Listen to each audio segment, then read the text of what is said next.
Hello, and welcome to the Lost Archives. My name's Owen, and I'm the Dungeon Master of this ragtag group of heroes and adventurers. But it's not about me, it's about the lovely players who join me each and every Wednesday night. Please introduce yourself, lovely players. That's me, I'm Claire. Take two. I'm playing Mira, the Dragonborn Sorcerer. Half Silver Dragon, half Red Dragon badass. And I now have a Sorcerer's Apprentice. Yeah. Very nice. Very happy with that. Didn't kidnap, did not steal, it was all legal. Completely legal. Ooh, sound a bit defensive about those points. In case anyone was wondering. I am playing Lockie Hobbs, the Warforged Artificer. A little bit out of his element at the moment. So we'll see how he goes in the jungle. Indeed. Ooh. I hope you guys actually get into the jungle tonight. No, Since that's you've not had 2 happening. sessions. Okay. 2 sessions of dicking about, stealing children, and what else have you been doing? Mostly just dicking Well, about. yeah, last session was a very good moral debate. Yeah. But anyway, hey guys, I'm Jared, and I play the character of Jin. He is a level 6 Law Bard and a level 2 Hexblade Warlock. He is the spy extraordinaire of the group that has taken Mira under his wing. Yeah. He is also a member of the Harpers and the Bards Colleges and currently an associate and ally of the Tempest Guild and is helping in their goal of stopping the Queen of Dragons Tiamat. Yeah. And I'll pass it to Ellie. Wow, that was very eloquent. That was very eloquent. And I'm playing Lyra, the Moon Druid, who is level 8 and very excited to get back into her natural habitat of the forest. So she's very keen. Indeed. Well, we have been having a lot of fun dicking about, but we're hoping to head into a bit more of the plot tonight, get into a little bit more of the story. So if you're joining us tonight, you've picked a good night for it. I'm sure they'll still find ways to derail whatever things I've got planned and just make chaos incarnate. But hopefully we'll get some more deep stuff. But to give you guys a little bit of a background, if you're just joining us for the first time, first off, welcome. Thank you very much for joining us. I do recommend jumping back 41 episodes because this is episode 42, so there's a little bit of stuff that's happened, just a few things that have happened since we started this campaign. I'll do my best to give you a little bit of a background, but I do recommend, if you're just joining us for the first time, if you get a chance, you can check out our podcast. If you just Google Lost Archives D&D or Lost Archives Dungeons & Dragons, you can find it there. Otherwise, I will have links in the description if you're watching this on YouTube or listening to it as a podcast. But if you're listening to it as a podcast, then you've already found it as a podcast, so congratulations. So I'll chuck in the links there so you can check it out. But yeah, if you need something to listen to during these lovely lockdown periods, I can thoroughly recommend our campaign. It's been lots of fun. We've had some incredible characters, some really cool roleplay, pretty hilarious moments, I have to say. There's been some real standout comedy moments in this as well, which has been fantastic. So yeah, if you're looking for something to listen to, I do recommend heading on back. For the future, we're going to be doing some really fun streams. I know Jared and I are mega keen to get back into Sea of Thieves with the Pirates of the Caribbean stuff. I've done a little bit of that. If you've been watching my channel before, you'll see that I've been popping in and out of the Sea of Thieves stuff every couple of weeks or so, but we are going to do another one coming up soon. Oh yeah. I reckon we could recruit... I reckon we could recruit Harley for that too. What are you thinking? Could also get Andrew into it. Get Andrew as well. Yeah, the Get a classic. galleon going.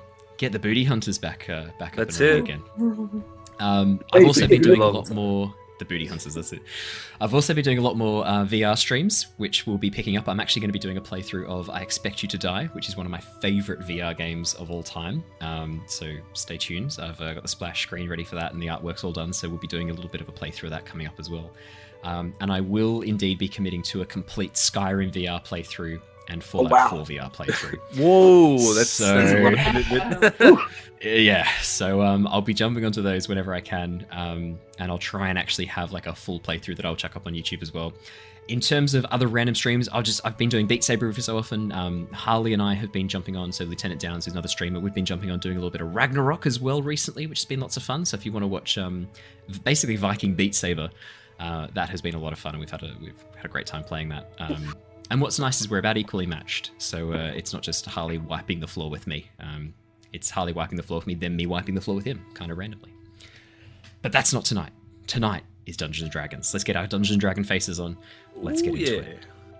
Mira, Jin, Lockie, and Lyra are now far away from Palin, the capital of the Ocean Empire. They're now in the continent of Nuna.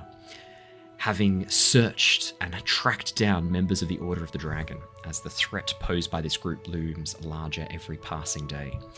The group know that the Order of the Dragon has been around in various forms for centuries, historically attempting to use necromancy to bring the bodies of dead dragons back to life as dracoliches, but in the past few years something has changed. The goal now seems to be the accumulation of vast amounts of gold, silver and treasure by any means necessary. However, the group have discovered that wealth is not the end game. The purpose of this hoard seems to be some integral part of a ritual required to release Tiamat, one of the evil betrayer gods, from her prison far beyond the astral space. Other requirements or specifications for this ritual remain clouded and unknown to our party, except that 5 chromatic dragon masks are needed. And there is a suspicion that Mira might somehow be needed or useful to the activation of this ritual as well. Having thwarted many of the cult schemes, the Tempest Guilds have been assigned the chosen representatives of the League of Adventurers, and have been sent far towards the northeast, the continent, the northeastern island of Nunia. Having braved a storm to reach the island and the port town of Borskia Bridge, the party have prepared as best they can, and are now readying themselves to head through the Borskia Chasm, the Borskia Rift, into the Serpentine Hills and the jungle beyond. That is where we left off last session, although there is one extra thing that happened last session, which we've alluded to in the introductions, which is the acquisition, is the word I'm going to use, of a child. The acquisition of a child. How else to describe this? That's the only way I can really think of. Adoption. This child. Employment. Adoption. Employment of a child. That doesn't sound that much better, though, for being really honest with An ourselves. apprenticeship. Yeah. Apprenticeship. Yeah. Apprenticeship of a child. Barry, who has been enlisted and brought on board the ship, the airship, an heir of decency, and who will be learning magic in the hopes of becoming a wizard, I think is the plan, correct? Yep. Yep. Yeah. Yeah, that's what we're hoping for Barry Potted. Yep. Yeah, Very potted. completely original idea. Yeah. Yeah. Yeah, I don't know any So, boys, 11-year-old boys who were taken away by a giant dragon lady, a changeling, a giant war machine, and a druid. Do you? literally how I grew up. Onto an airship. Yeah. So that's pretty normal, pretty cash. Pretty cash. So the four of you now stand back in the town of Borskia Bridge, up on one of the rises. The town itself has been built into the side of these volcanic cliff faces. The rock is this black obsidian and pumice stone, and most of the buildings are actually sort of wooden constructs at the front that have been built into the side of the mountain. So they've been hollowed out because it's pumice. It's quite easy to work. So the houses themselves are built into the side of this cliff face, and a winding path leads all the way up the cliff face. Before you, only a few hundred meters away, you can see the cliff flattens out into the top of a plateau, beyond which a narrow pathway leads down the other side of this mountain range, through a gap, almost a chasm between two of these large mountainous peaks. A chasm that you know and the locals call the Borskia Rift. Beyond it lies a lush, fertile green jungle, a strange contrast to the cold, biting, frosty air from where you are now. You know that the volcanic activity beneath this island keeps the jungle warm and provides protection. But beyond that, the dangers of the jungle remain hidden to you for the moment. What would you like to do? Well, I think I'm ready to go into the jungle if you guys are. We have a lot of supplies, and Barry's set up with Leosin, isn't he?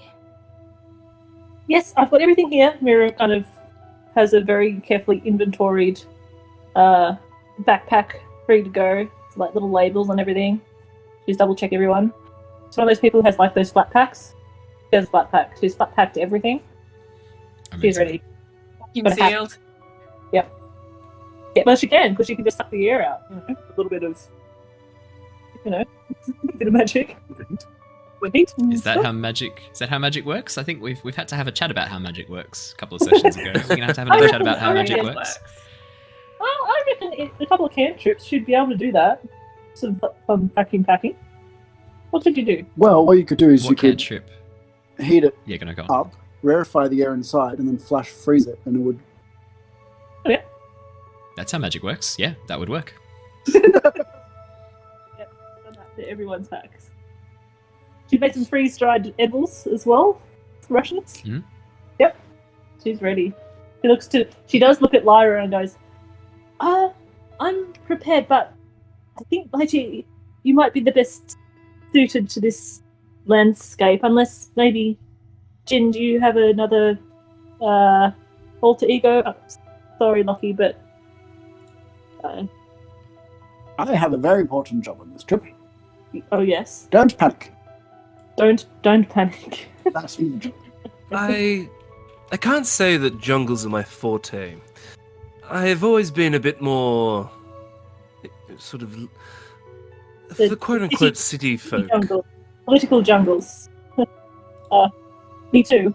I guess the concrete jungles where I call home. Gosh. Not an actual jungle with squirming insects and centipedes and, well, it's going to be a lot of fun. We'll see how it goes. Yes. Yes, I might enter the back.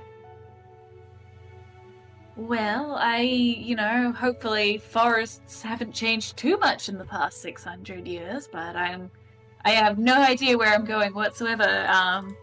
Did we end up figuring out if we were going to get a guide, or are we just going to wander in there? Oh, so we did ask the townsfolk, and they said that they don't enter the jungle. They don't have any guides.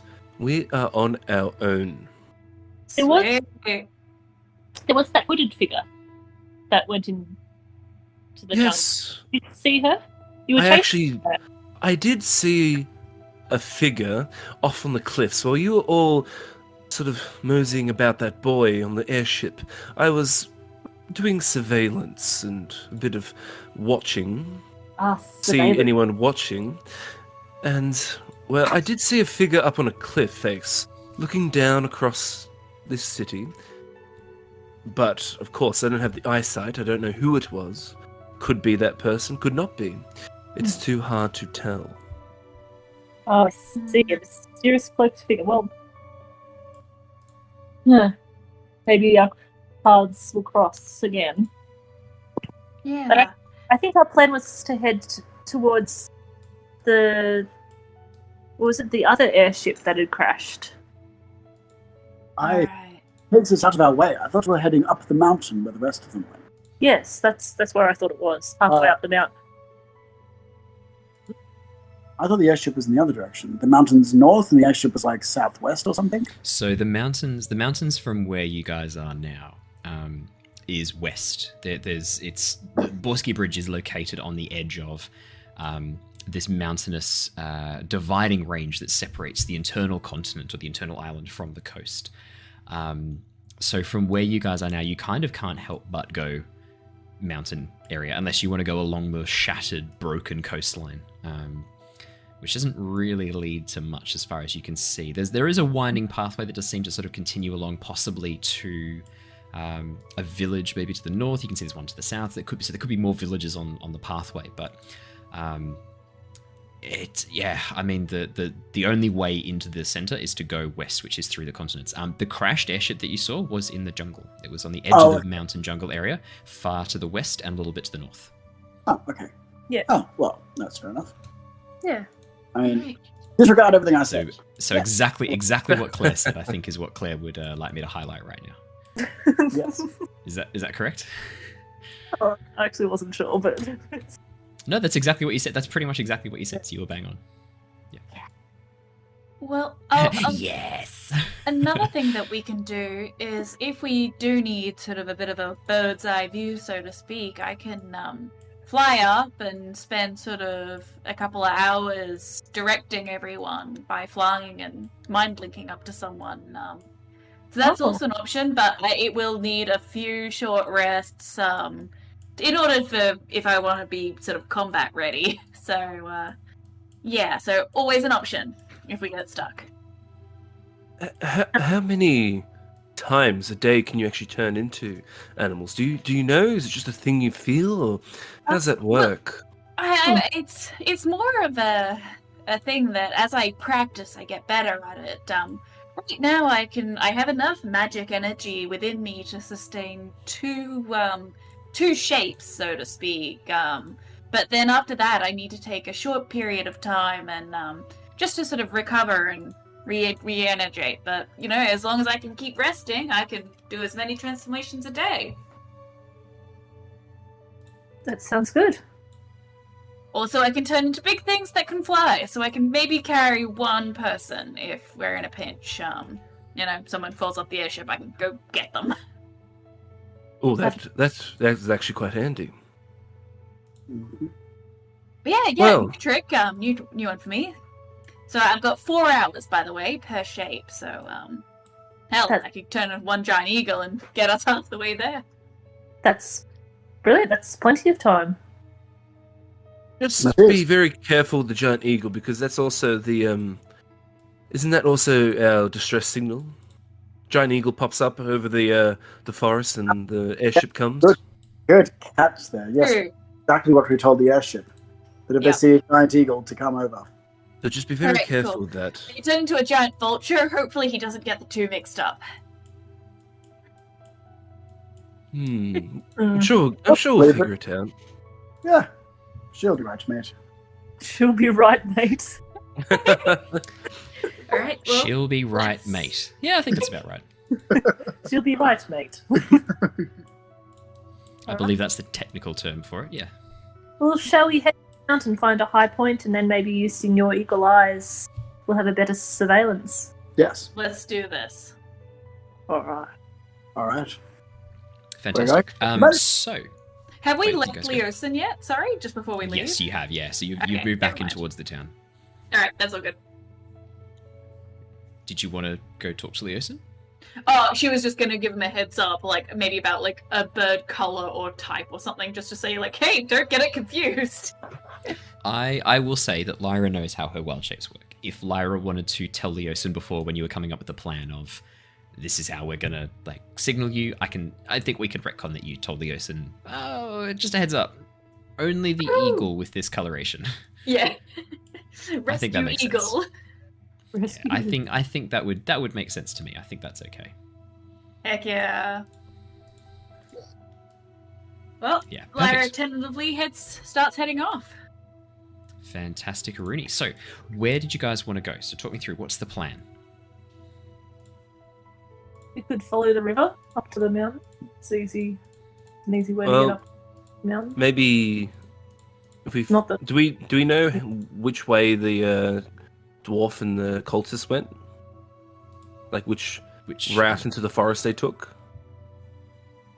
I don't think so, no. No. Oh, I just- see, I've oh. lost the screen for a second. Can you guys see the screen, or is it completely pitch black for you? It's black at the moment. I thought that was Black I and thought it was- intentional. Yeah, No, I that thought you wasn't- just something. Not intentional. Well, I'll just put you on the start page and I'll bring you back. That should fix it. There we go. There we go. There Go back. Hey. Perfect. That was weird. Yeah. Mine just looks completely white. In the corner, there's something in the very top corner, Oh, top left. Oh, looks what's like we're all- going on here? Might have- guys? Oh, wait, no. Is it my token? No, it's back now. Mine's working perfectly Hey. now. It's back. Oh. What's that then? What's what? Where? What's that then? What was What are that you in the talking corner? about? Oh, I About that. There's a token. I can see You on don't Twitter. worry about that. Right. You don't Yeah. worry about that at all. On the veil, guys. Don't worry about it. Nah, shh, nothing to worry about. Nothing to worry about. Stop worrying about it. Okay, so the plan is you want to follow through. So you're going to head down the Borskia Rift, which leads you. So that's going to head downhill. So at the moment you guys are about, unless you're going to try and climb one of these mountains nearby, you're sort of at the highest point you can get to before the rift and the pathway that leads down to the jungle beyond begins heading downhill. If you wanted to get higher and start to climb one of the mountains, you absolutely can. There's a few sort of goat tracks and things like that that lead up towards the mountain peaks on either side of the on the village of Borskia Bridge, but it's going to be a little bit rough going, and you know that you're going to have to come back this way to get down. The Borskia Bridge seems to be, the Borskia Rift seems to be the only safe passageway from outside the mountainous area into the jungle that you can see from here. And the locals, it's the only one they warned you about as well. Have we left the town yet? No, still in the town. I would probably ask before we go which way the cultists and the dwarf actually went, if they know which way they could have went into the forest? Yeah. So I mean, so you're just sort of looking around to see if there's anyone to talk to. As you have a little bit of a look around, you see there is a tall half-elf woman. She looks to be maybe wood elf origin, sort of coppery skin, very light blonde hair with streaks of brown through it, quite bright green eyes, very slight hint of a point. But the skin's sort of got like a skin color with a bit of a copper sheen. Dressed in sort of green blue tunics with a large white sort of apron on the front, which has a number of pockets with a lot of sort of various pigments and paints tucked in. It looks like she's setting up an easel, getting ready to paint the jungle beyond, or get like a landscape view of the valley where this jungle is located, and the dark black volcanic rocks all around. As you approach and sort of cough politely, she turns and goes, "Oh, hello there. Could I be of assistance to you?" I will do a slight bow. Yes, my lady. Lovely to make your acquaintance. My name is Illyrian. I forget that because I'm so used to people calling me Jin these days. I forget that I'm Illyrian at the moment. But I'll sort of pause. No, sorry, slip of the tongue there. Illyrian. Lovely to make your acquaintance. We're looking for information on which way the those robed figures and that dwarf that killed the that lizard folk. We're trying to find which way they went into the forest, into the jungle. Oh, I heard about that. Yes, indeed. As far as I know, they headed down the rift and disappeared. They just took off at such a pace. So into the rift. After they went down the rift. No and idea, into the rift, and then into the jungle. Well, I would assume there's not else down there but the jungle. Right. Well, mighty fine. Thank you. By the way, what are you painting? Do you mind me having a look? No, of course not. I'm just painting the landscape here. It's such a striking, strange landscape. I thought I'd spend a bit of time, take down this natural splendor. So, as you have a look, she has completely blank canvas. She's literally just setting up. She hasn't started any at all. Yeah. Okay. I'm gonna say. So, do you normally paint the jungle and the landscape and all these other sort of surrounding, landscapes? No. I'm quite a new arrival at Borskia Rift. I've only been here 2 months. I've had a couple of sketches and a few sort of paintings, but nothing I'm immensely proud of the jungle yet.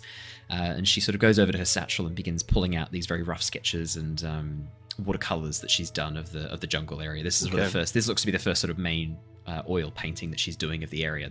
All these ones seem to sort of be drafts and things like that.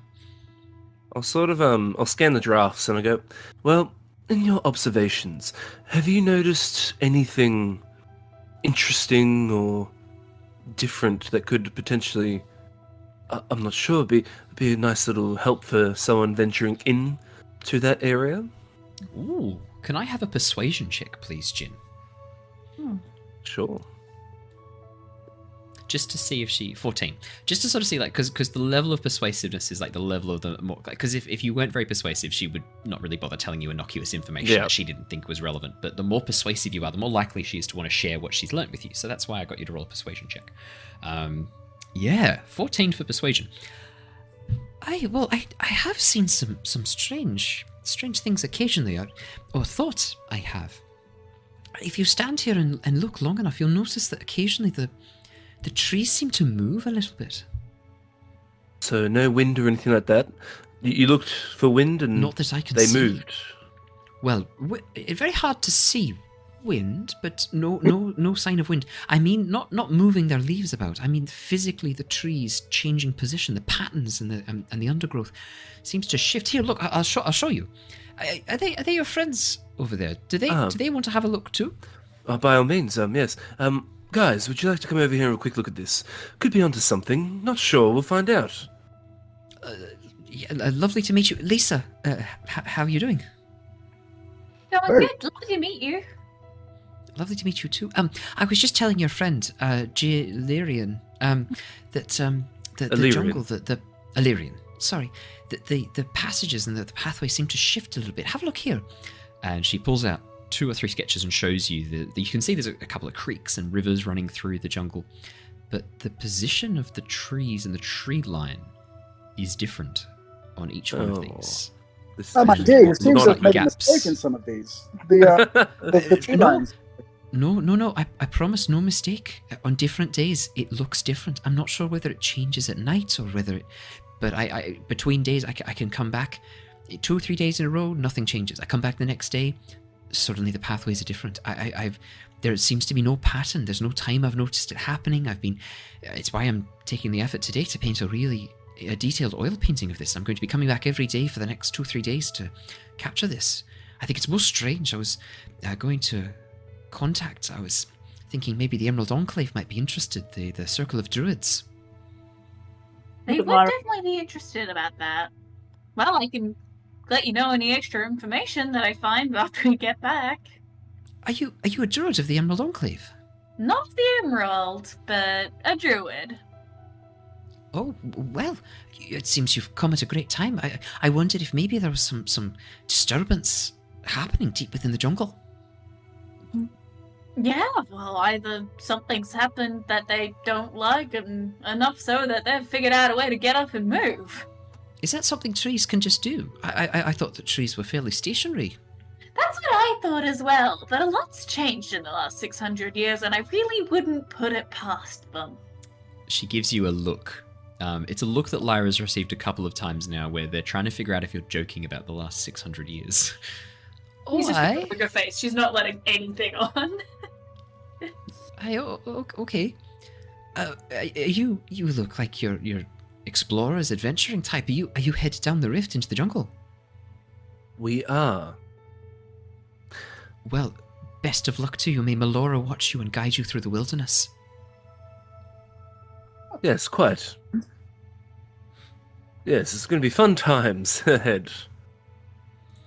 I'm sure Are you- Melora's definitely are you- going to.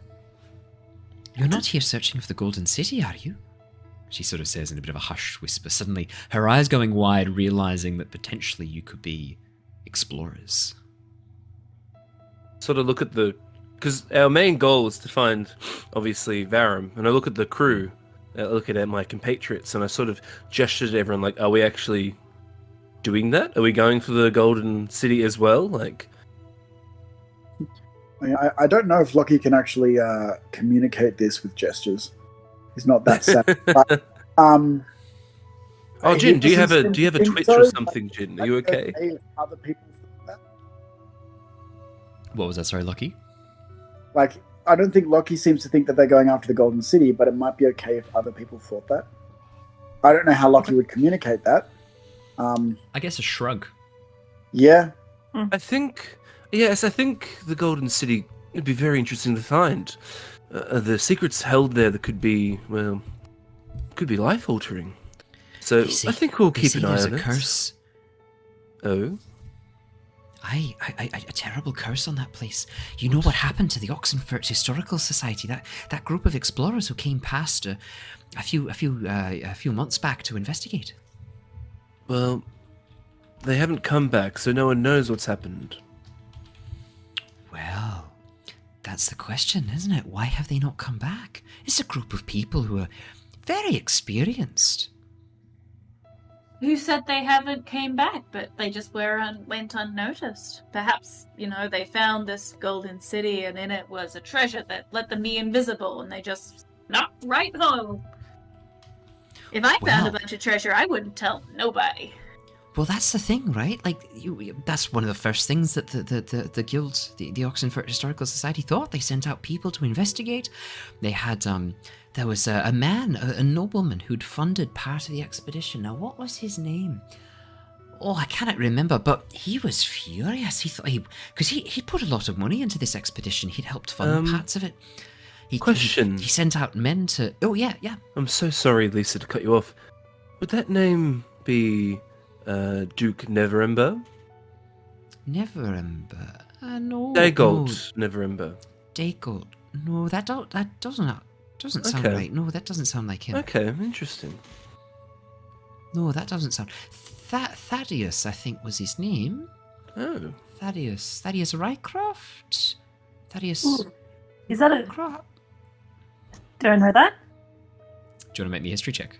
Yeah, that sounds like a famous. I might. Yeah. Yeah, you can go on 2, Jin. Yeah, anyone who wants to make a history check? I would say that. Oh, Lyra actually, doesn't get to I'll make just give.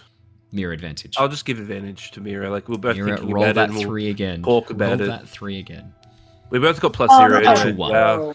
Wow. Okay, Mira. So you've got advantage. So we'll take the 3. This name. You've never heard it before in your entire life. That's a shame. Thaddeus, I think. Thaddeus Rycroft, Thaddeus Rucroft. I remember someone seeing it. He didn't come himself. He sent men to investigate. And they ventured as far as they dared into the jungle, but that wasn't very far. And they lost, I think it was 12, 13 men and women within the first night. They came out said that the expedition was lost and they were surely dead. Oh. They'd found See? a pith helmet on one of the bodies. Now that is new information. No one said anything but that. Oh, no.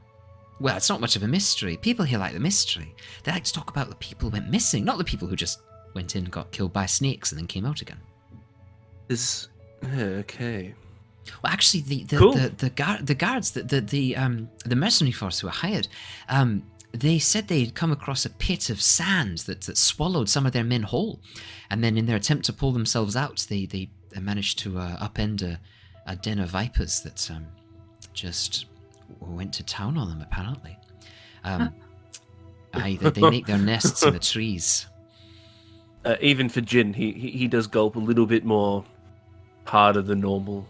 That's the jungle doesn't sound as much of an adventure as it did previously. Not every vine is a vine, if you know what I mean. Oh, well. That's a riddle. What was that, Lockie? I was just asking if that was a riddle, but no, I caught up. Never mind. Someone needs to take his ram out, give it a quick whoo, and then put it back in again. Yeah, exactly. Just a second, wait. I've just got to twist something back in. Yeah, that's it. Well, if you have any other information that would maybe help us with our survival, it'd be awesome to hear anything else you have to say, Lisa. You've got plenty of fresh water and the ability to create more. I will look at Mira for that one. No, I've got that covered. Oh, I literally,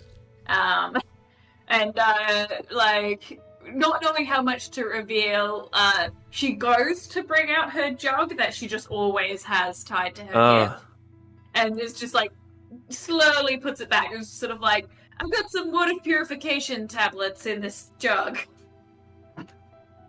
Oh, good.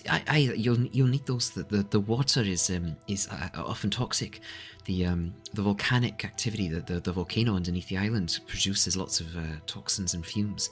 The plants have adapted, but you might not have. Ooh. And you've got food. You've got food. You've got Got food? swords or sickles or machetes to cut through the dense Forgot to undergrowth. fit- oh. I was thinking about to fit a fence. See, now that is a good idea. Let me just have a quick look at my bag. Just see what's... I hear the What's foliage still is in something here? fierce. Probably need something a bit more than longsword, wouldn't you? Because that would probably wouldn't be very well. It wouldn't be the worst, but it wouldn't be as It's better than a quarterstaff, I'll tell you that. It's true. The machete would be probably a bit more of a heavy weapon though, like a bit more supported to hit against like. Oh, mines machete's a short sword essentially. It's the same Yeah. stats. Should we grab a few machetes then? Just to help get our way through.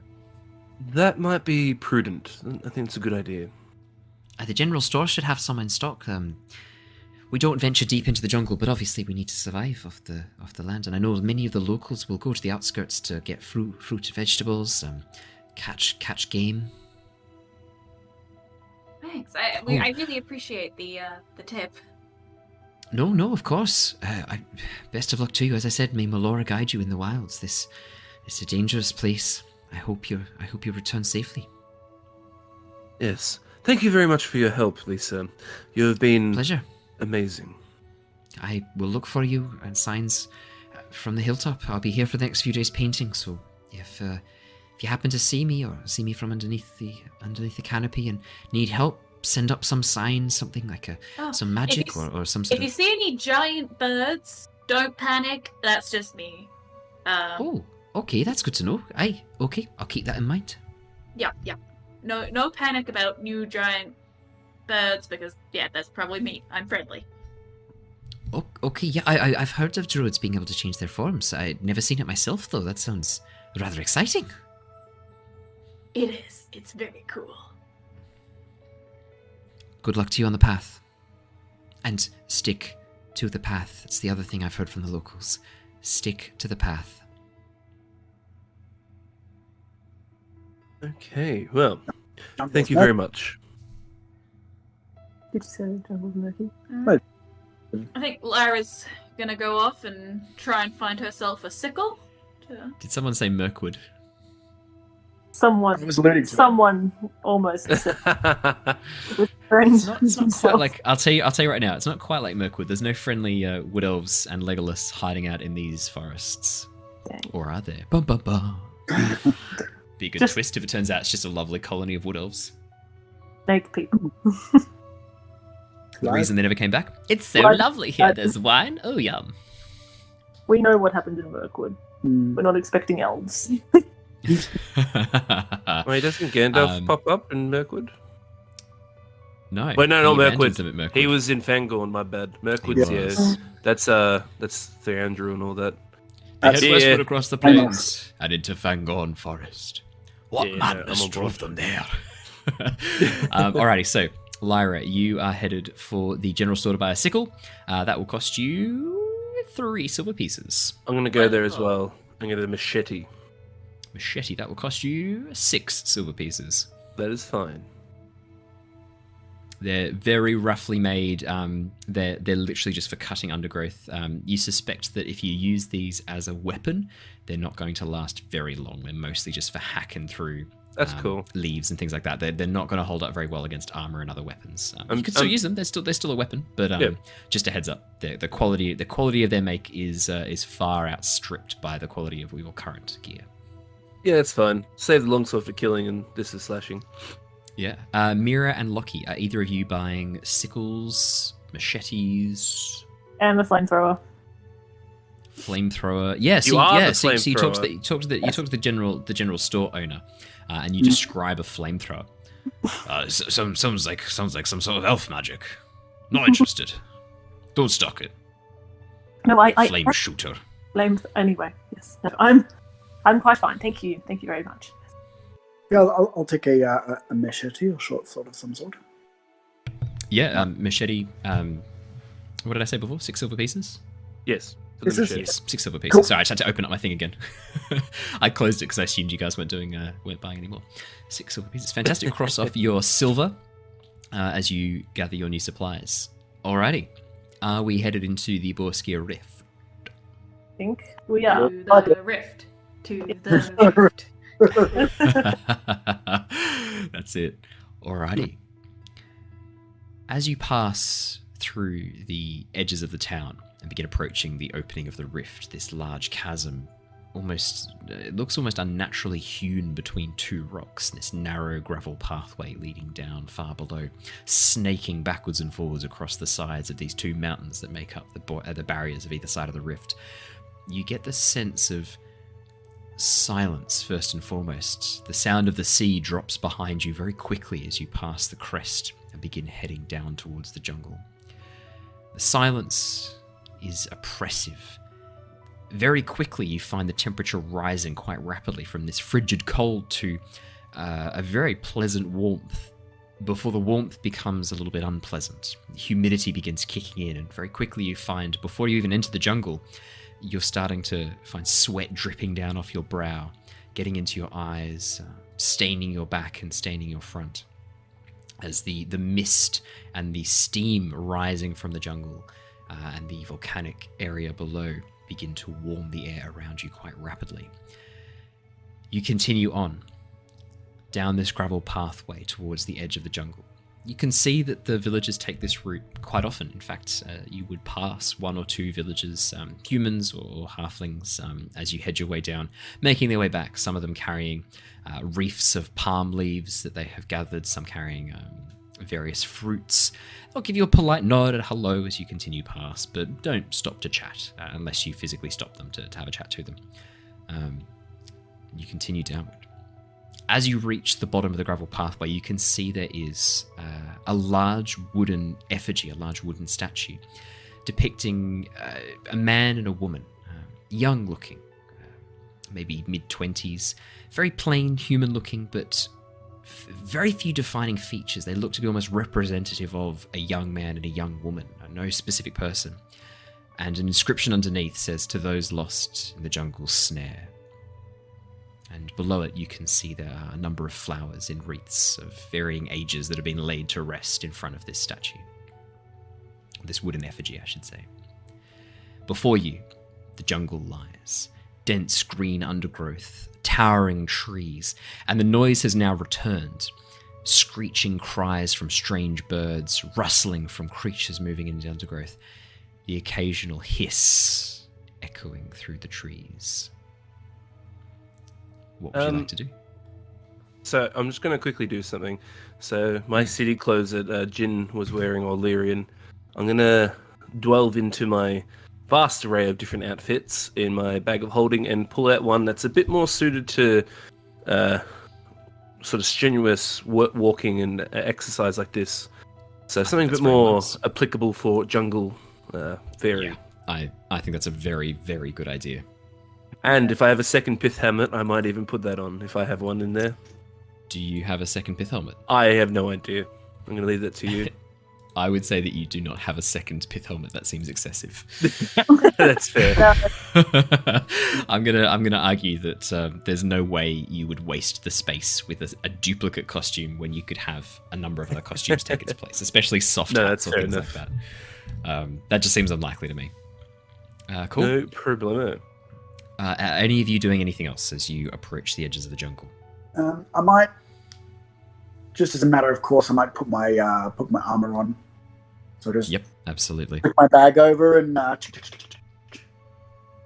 chunk it all on.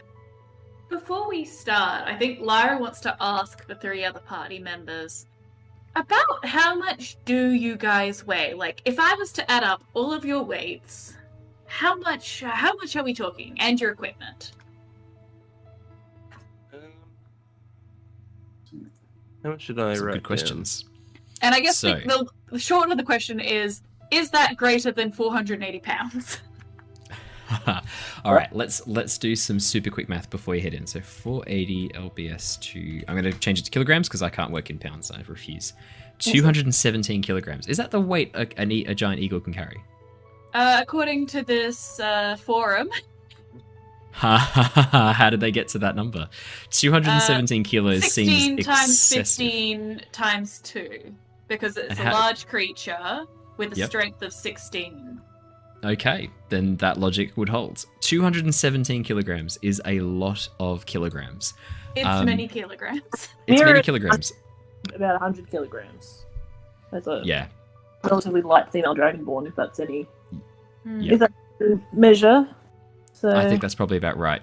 yeah. Which means that plus your gear, I think Lockie would easily weigh another 100 kilos.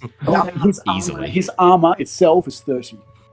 Just his armor. Okay. Lockie, So Lockie probably with his armor on more. weighs about 150 kilos. Probably close to, I think that'd be accurate. So you could carry Mira and most of Lockie if he cut off his legs. And if Jin could turn into something really small, that would be right. Well, wait. Oh, really small. I can turn invisible. That doesn't help. That doesn't change your weight. Like Doesn't change a my weight. small character. But the good The thing other about thing invisible is that like you could take the eagles and I could still at least get away from things. That's true. Yeah. That's true.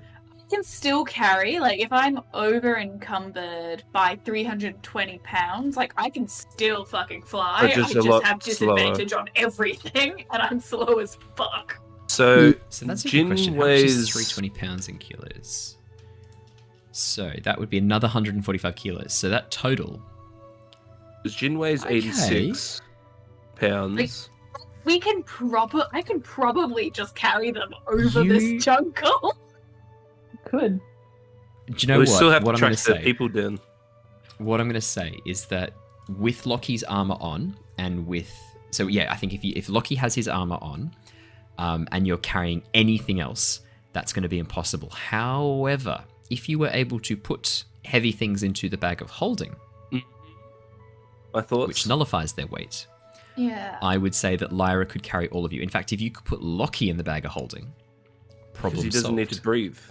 'Cause he doesn't I need do to not breathe. need to You breathe. don't need to breathe. And we will or- obviously remember he's in there. So he hasn't I lost would- to all eternity. I That would then be say- wonderful if you could recall that. Yes. Yeah, I would then say if Lockie's in the bag of holding, Lyra is a giant eagle, Mira and Jin are on Lyra's back or are in her claws, I would say, Lyra, you just reduce your movement speed by 10 feet per turn, and then that is the over-encumbered dealing with it. Because it wouldn't be mostly over, you'd only just be over-encumbered. So I'm just going to reduce your movement speed very slightly, and that's it. No disadvantages or anything else like that, because you're not over-encumbered, you're going to just tick over the 220 kilos, I reckon. All right, in that case, she tries to find like a large enough clearing that she can get a bit of a runway going, knowing that she's going to be slightly over encumbered. But she sort of brings up this idea. She's like, so guys, I have never tested this before, but the giant eagle is really stinking big. Like, I can potentially just fly us over this fucking jungle and then just land, when we need to, or get us close enough to the top of the trees, drop forward, and we can all just try and catch a treetop. Well, I prefer not that. Beneful? Not the easier, better landing would be more Yeah. welcome. Well, then, I mean, that would be preferable, but, if it comes down to a pinch, I'll try and ditch you guys on a place where you have a chance. So Sure. what are we aiming for in this jungle? Are we getting to the airship, or are we following the track of the potential cultists? I mean, I would like to get to the airship at some point. It doesn't need to be on the way in. It could be on the way out if we wanted, because we may need some time to salvage it. Well, I don't even know where to start with the cultists. I'm not a tracker or a survivalist. I'm not. I can take to things very easily and quickly, and given time, maybe I could, come up with something. But in the short term, I'm not sure. This is very much part of my wheelhouse. I mean, before I got stuck in that damn jam, this is my backyard. Like, it's So what we can do is we can get everyone up in the air. However we do that, and maybe we can try and I can try and look for signs of habitation. So smokes, coming up from the tree lines, or an obvious clearing from where parties made camp. We Or also, their dead bodies. yeah, that's true. We also do have a lead of odd things happening in the forest because the line of trees has been changing. That's maybe a good place to start. Mm. We could at least possibly even find evidence of old explorers that have gone through there. Owen, how thick is the canopy? Very, very thick and dense. So the tree line is the canopy above is so dense. It is almost impossible. As you're sort of descending through the Borskia Rift, you couldn't see beyond the canopy. The tree line is occasionally you'll see it broken by massive trees growing up even higher than the ones around them, but for the most part it's impenetrable. So, could a giant eagle even get out of the canopy? There's small breaks where there's water. So wherever there was rivers and things like that, or creeks, there's very small breaks in the canopy. So, it's a really good question. Do you want to make me an intelligence check, Jin? Okay. Or anyone who wants to make an intelligence check can make an intelligence check. Although you guys don't know how big Lyra's giant eagle form is. I'll ask that to So that's maybe. gonna be- I'll ask that to Lyra, and then she has a better idea of her shape, so she can maybe do a better check. Well, there you go, perfect. 18. So I'll just sort of pitch Yeah. that to Lyra. Like, I don't know how big the eagle is at all, but this is really thick. Could you actually get through at all? And then I'll leave it to you. In Owen. patches. I won't be able to dive in and out at will because forest. But clearings, hilltops, all that fun stuff. Or worst case scenario, again, we climb the trees. I shift on top of the canopy, and then we fly. Yeah, so with an 18, Lyra, you actually, now that you're looking at the tree line, you're a bit closer to the jungle. There are dense vines coating most of the branches and stretched between a number of the trees. God. You're going to need a little bit of a clearing to get out of there safely, or something to push those vines out of the way and make your own clearing. Because to get out of here without getting tangled is going to be tricky. It's going to be difficult. Fireball would really do the trick. Well, whoa. That would cause a forest fire. That's like a level. I thought you were environmentalist or something. Fire is a natural part of the forest ecosystem. It catches fire at least it did. It did catch fire all the time. Do your forests not catch fire anymore? Like, do you guys just have raging forest fires every 10, 20 years because you don't do your forest These days it's all the time. I have no idea. I live in the city. I live in a concrete jungle, boy. Concrete jungle, man. Concrete jungle. I do mention. Well, I do have my main attack that I sort of always go to. It's pretty good at tearing things up, and I'm referring to Eldritch Blast because it's a force. It should be able to sort of bluster through everything. How's that pronounced again? Eldritch Blast. Thank you. But yeah, so thank you very much. I mean that's really good because it'll probably smash up all the vines without causing a forest fire. That would work really well. So yeah, that could do. But you don't mind me destroying vines and trees and all that, do you? Again, trees fall in the forest, and when one tree dies, it opens up a new place in the ecosystem for smaller trees to come through because they can finally get light. So in a way, destruction is kind of part of the forest as long as enough of it is surviving. Will die. only one of those little trees actually survive, or all the rest also die?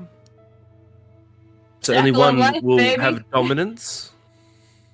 Well, I mean, isn't that the same as humans living on land? The family that develops dominance will end up occupying that land. Same as the tree that grows fastest will occupy that space. So it's just made Jin think. He looks at the jungle a bit more and goes, ugh. Nature's a lot more, brutal than I thought. I've only ever known the cities, so good fun. Is disturbing as all hell. It's nice to have a druid that's not no, hug the trees. The one that's actually representative of what the natural cycle is like, which is nature's cruel as fuck, baby.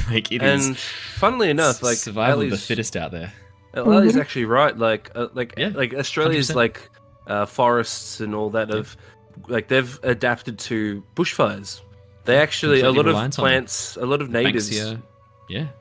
Well, a lot of natives need the smoke from the bushfires to actually open up their seeds to germinate.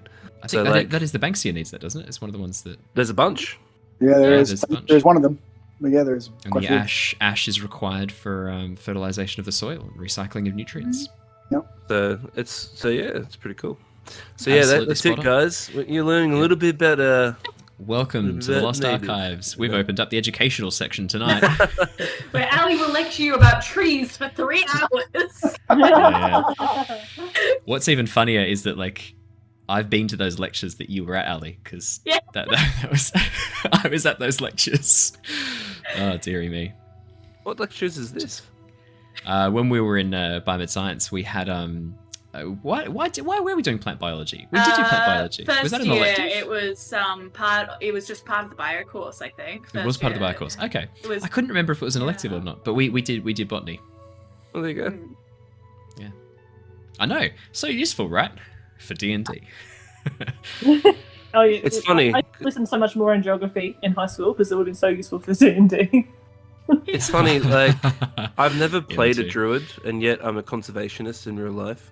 I've never played a druid. Maybe that's why you don't play a druid. Because I am a D&D's your druid escape, right? in real life, Too and I don't close need to to play more druids. That's. I think you do. I don't know about you guys, but I know that D&D for me is an escape. I wouldn't be coming into D&D. I mean, I come to D&D to be a god, which is absolutely what I do in real life. So then I guess I don't do it to escape. I guess I'm just always. No. I don't know. Actually, I'm trying to think. Like, what characters do I normally play? I normally play characters who are like bards, yeah, or like in the campaign that we did with Claire, like where I was last a player, I played a character who was completely had a vow of enmity, like so not a vow of enmity, a vow of passivity. They would not attack anyone. Oh my god, The that was whole thing amazing. it was really fun. That was a lot that of was so If anyone- overpowered. That's crazy. If anyone wants to have a lot of fun as a paladin, do the paladin. Is it the Oath of?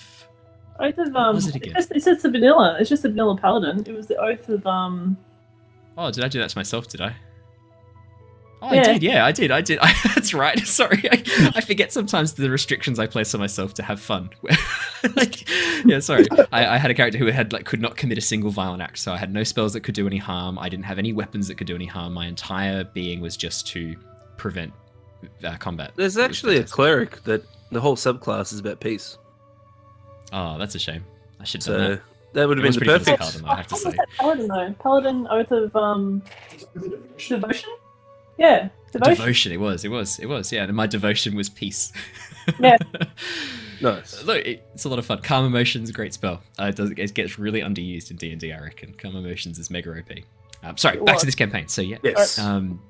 yeah, the tree line looks to be incredibly dense. Ali, you've identified that Lyra would have trouble flying out of here without some help to break the canopy above.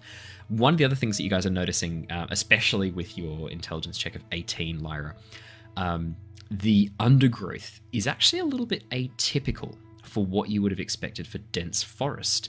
From what you know of dense forest is normally the undergrowth is fairly sparse because light that comes down from above is taken up by the trees in the upper canopy and the lower canopy. So the lower forest is normally not super overgrown. Most forests, it's mostly just tree trunks, not a lot of green leafy plants. Here it's different. The undergrowth is dominated by these ferns and vines and tangled, large, broad-leafed, almost like small palms. But rather than bright green, their leaves are this dark purple-red colour. Varying in hue between the different species of plants, but all of them this sort of dark purplish red. So no bright Entire colours? undergrowth. No bright colours. All That's these dark good purplish sign reds. for now. Yeah, no bright reds or bright blues. I'll Normally say that. bright colours mean poison. Yeah, nature's quite handy like that. Typically. So, I guess ultimate question, guys: are we gonna go through the jungle or go over it and try and blast our way back in? It's a very good question. I think both have their merits and their downfalls. The issue with going above, we could get there. Like, I could just jump on your back, and as we go forward, I would just keep blasting Eldritch Blast until we get out of it. But once we're up there, could we even see into the forest or the jungle? If the canopy is this dense, we might not see anything. An idea could be is to fly for maybe 4 hours or so and just try and make some headway into the forest, reconnect up with the path, and then walk from there. I mean, I think unless that's, you think they're likely to be close to town still. no, I think that's good. We'll have more chance of seeing something from overhead. I think, yes, instead of this fence. Yeah. All right. Well, we do have to play catch up. They've gotten ahead of us. Exactly. Yes, exactly right. Catch up it is then. And so she looks for like a good spot to transform and turns into a white giant eagle with red tail feathers. So what colour Amazing. did you give to Leeson to look out for? Blue. Can she be blue? Oh, okay. Can she be a blue eagle or some unnatural? It's a good question. One of the ways that I've done wild-shaped druids in the past is that your coloration, it sort of becomes a bit of an amalgamation of the natural colours and any distinguishing features that you have on your person. So if you had a very distinctive scar, then your animal form would have that scar in the same place. If you've got bright red hair or bright blonde hair, then that sort of carries through a little bit to the animal form as well. So you might have like bright red plumage on the top of your head. And if you've got like long, you've got like long braids, don't you? Yeah. If you've got like long braids, that might translate to like tail feathers or things like that. So I would say that it sort of takes on some of the coloration of yourself, but takes on a more natural hue. Yeah. Her warning sign to Luosin was like just a bright coloured giant eagle, like all over red or something. So maybe wear a hood up if it's going to show. Then it'll be a very muted brown eagle. But the clothes get absorbed into the body. It's more about her features, not what she's wearing. Because the clothes just sort of make it. Yeah. Okay. Could be a bit trouble. She's pre-warned him. He knows that, what she's going to do. So hopefully he doesn't just sort of go, oh no, they failed at the first 5 meters. Well, as you have a bit of a look around and look up, you can't see the airship in the sky above you just yet. Yeah. Cool. I'll say that. She shifts As a nice and, sort of starts making it easier for the others to hop on, I guess. Can Right. Lockie Lockie's enter currently looking the at the bag of holding. He's holding in the bag of holding. How am I supposed to fit in this? Well, can we take you apart? Aren't you held together by magnets? That's a thought. That is I? a good question. That is a good question. Well, That's a really good question. So, could I do my little Yeah. my your little bamf. teleporty thing into the bag? Yeah. Oh, yeah. Oh, that's a yeah. really good question. We are finally I'm getting gonna to Lockie argue. the problem. Of Wait, would the teleport do Excellent. anything to the bag of holding? Well, because the way the teleport works, right, is you. Can you chuck it up on the screen? Let's just read it really carefully. I want to. Because I Make know a decision based on as teleportation much stuff information. can really if create it's planar, crazy if it's shit. planar, then we're in trouble. If not, then we're alright. Yeah, Okay. that's exactly what I want to know. I don't feel like it is. Look, just a second. I don't think it is either. It's a But I feature. just want to read it real careful Yep, before yep, I. I'm looking for it. Last feature. Isn't it one of your infusions? Yes. Yeah, cool. That's what I thought. Alright, just done a little bit of googling. Yeah, chuck it up on the screen if you Yep, can yep, like yep. display in VTT.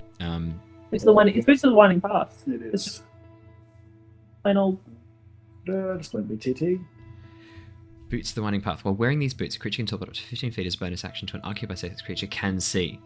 The creature must have occupied that space at some point during the current turn. Okay. So we've actually been doing that slightly wrong. We have. That's okay. Yes. We'll do it properly heading forwards. All right. Okay. So no, you can't teleport into the bag of holding based on Boots of the Winding Path. But if you were to cast Dimension Door or any of those other spells, apparently you can. As long as you can see into the bag of holding, you can. And a spell says that you teleport to an occupied space that you can see. You technically can teleport inside of a bag of holding. Isn't Dimension Door planar?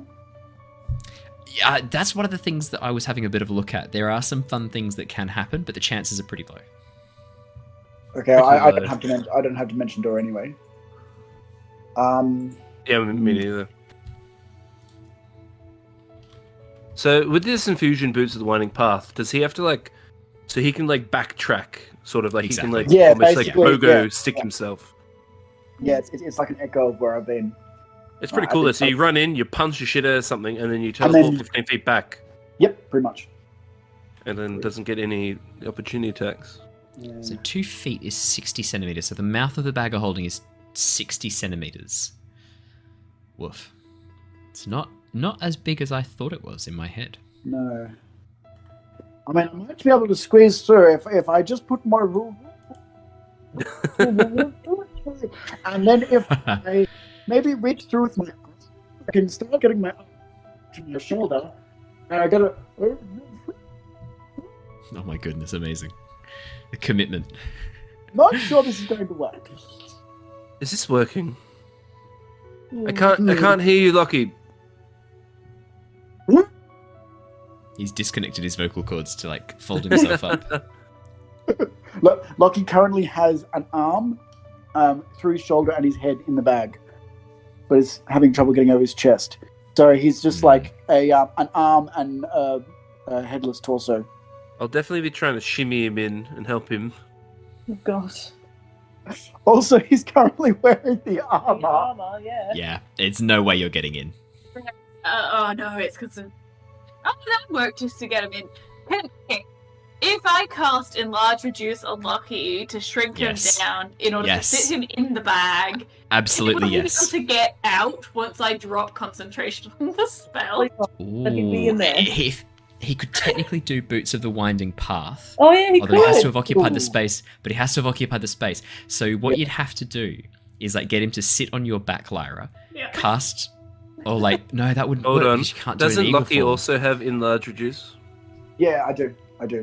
Oh, okay. He I can have cast so. it full himself. concentration on myself as well. So you can just Yeah. cast it on him. He goes in the Although bag. it's- He casts it's it up- back it's on up himself to and he a comes minute. out. It's up to a minute. This is going to Yeah. cost you two castings just to fit and then get out.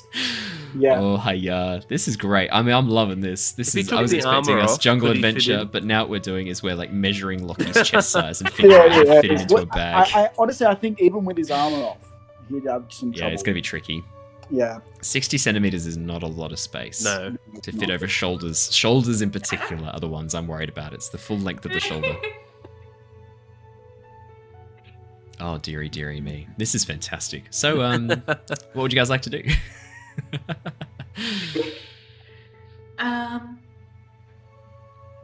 Does Lockie just want to get like his legs in the bag of holding, so it's just his chest that's sticking out? Yeah. Try to just fit as many of your body parts as possible in the bag. Like, if you can take like your arms and legs off and just sit as a torso. What's that game where you're sitting in the cauldron with the hammer? Getting over it with Kenneth Foley. Yeah, that one. That's what he looks like at the moment. So he's gonna use his mace. He's gonna and take it off from his shoulder and sort of like wriggle into the bag of holding until it's up to about his waist or so, and then just sort I'd of say use that the just- mace to pull himself along. in his other So hand. hang on, how thin is Lockie's torso? Oh, I've okay. So my character art, I have actually drawn Lockie's torso pretty thin. Yeah. I have hung myself with my own rope on this one. I have drawn your torso from the proportions on the character art. I'm just looking at it now. Yeah, I think reckon you'd that's probably get thinner up to than just 60 under his centimeters. chest, maybe just under where the I armor reckon, stuff. yeah, you'd be able to get a little bit of the stomach as well. Man, I've screwed myself over with my own character out there. Does that, Does does that eliminate the weight? He's going to take the like the string pull of the bag and hook it over a couple of his gears, and then just lift himself up on his arms and sort of like just walk around. So he doesn't have to wait. Okay, so Lockie now. Okay, let me just visualize this. So you guys watch as Lockie like pulls on the bag of holding like a pair of pants, but rather than pulling the bag up, he just pulls himself down into it, so he's on the ground. He then pulls the loops up over 2 gears on his chest, and then he rises himself up on his arms. He has not eliminated the weight, but he has reduced the weight significantly because that would take out some of the weight. Like definitely the weight of your legs is going to be neutralized by having them inside of the bag of holding because it means they're in an extra planar space. Okay. Amazing. It looks like Lockie is he's got these mega long arms and he's wearing a tiny little diaper, which is the bag of holding. He's got no legs, Oh my. is what you see. Okay. This is Ah, odd. dear. That's a word for it. Okay, What Lyra, on I'm earth going to- is the I'm plan? going to need to get up on just a second. Wait, I'm going to need to get up on your back using just my arms. Okay, so She's squatted down. She's got her wings out like a ramp, and then she's just sort of like, see if you can roll. okay, I'm sorry. I'm probably going to pull some of your feathers. But here we go. Yeah. Okay, there we go. Nearly there. Okay. Oh, I'm falling. No, I've got it. Yep. It's like trying to counterbalance him. So Jin and Mira, you just watch as Lockie pulls on his diaper and then crawls up the side of Lyra and is now like clutching onto her neck like some sort of strange metal necklace. So This is what they used to do 600 years ago, Jin. Very good, Mira. Very good. yes, it's a very interesting question. seems to belong in museums. Yes. I sort of lost for words, which is quite rare. And me too. Says the charisma characters just standing there.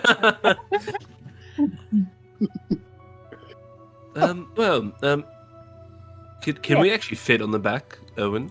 With like, so how much your space is giant there? eagle form is a large creature, isn't it? Giant eagle. It's a big old boy. Let's have a quick peekaroo at the giant eagle D&D. I There we can go. post it though, really. Oh, that's right. I've got Also- it open now. Also, going to be able to do this comfortably enough so we don't just slip off the side of the giant eagle. But there's 2.5 of you, so it should be alright. It's just more like the positioning on the eagle, not so much the weight now. So, the question is... you could... Okay, so you can have 2 people on the back and 1 person grabbing someone. 1 person being grabbed by the talons. Well, I hate to say this, I think Lockie should be grabbed by the talons and have the 2 spellcasters on the back ready to just sort of fling spells at any given time. I'm a spellcaster, thank you very much. A half spellcaster. I could still outdo you, my friend. So- He says with his thing in the bag. Well, the only thing is, I'm quite pivotal to this plan because without my Eldritch Blast, we're not getting through the canopy. I mean, that's actually quite true. That's my Yeah. Actually, that's a good point. Should you not be in the talons then? So you have more degrees of movement. I actually need to be up near the head so I can bash anything in front of her. If I'm in the talons, it's going to be a lot harder for me to hit the things that she's going Alright, boys. towards. I'll sit in the talons. Alright. This is You very can- much... Either of you, unfortunately. I'll go to the talons.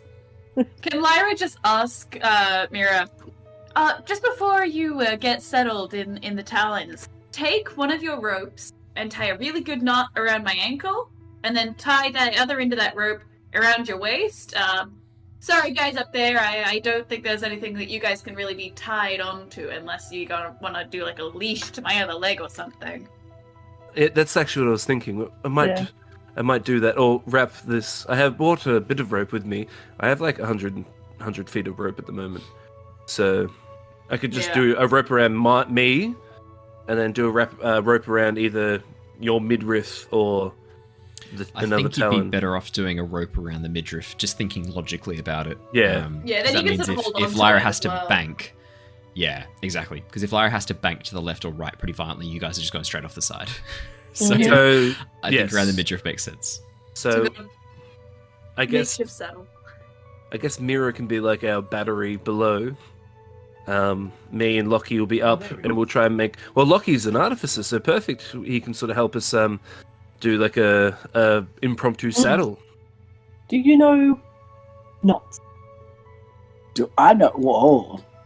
Well, what would you like to know about knots, my dear? They're quite fascinating things. You do realize that the simplest knot is actually just 2 lines over each other. You can loop it around like this. It's actually technically a knot. As long as you have 2 parts passing over and then 1 loop in the middle, it's technically said it's a knot.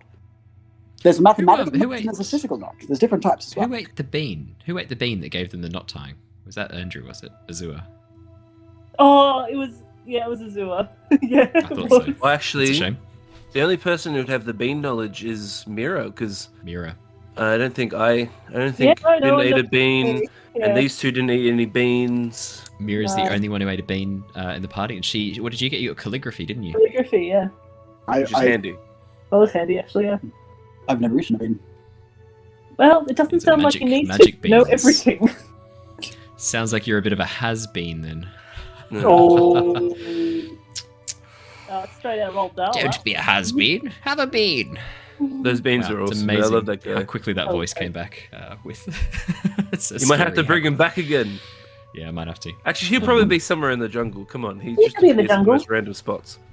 It's a bit of a stretch of the imagination there, boys and girls. I say as you tie a giant eagle rope around a player, transforms to a giant eagle while Lockie sits with his torso inside an extra dimensional space that looks like a bag.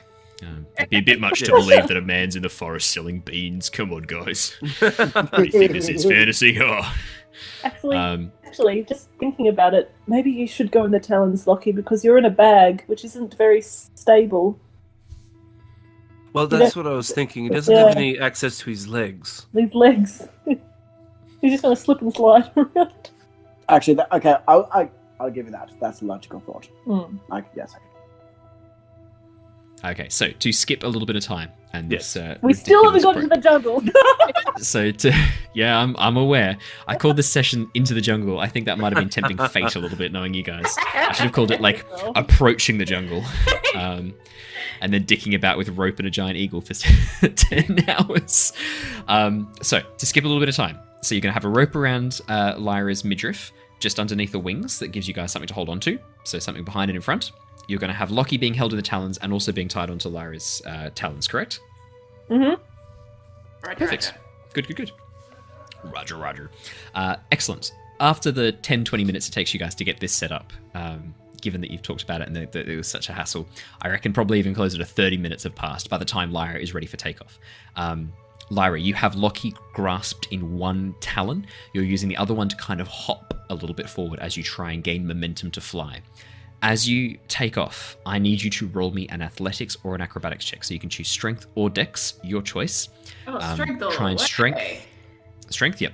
Because I'm going to give you a choice. Because strength is just to try and flap your wings as hard as you can to get up there. Dex is to be a little bit clever and sort of dexterous around maneuvering.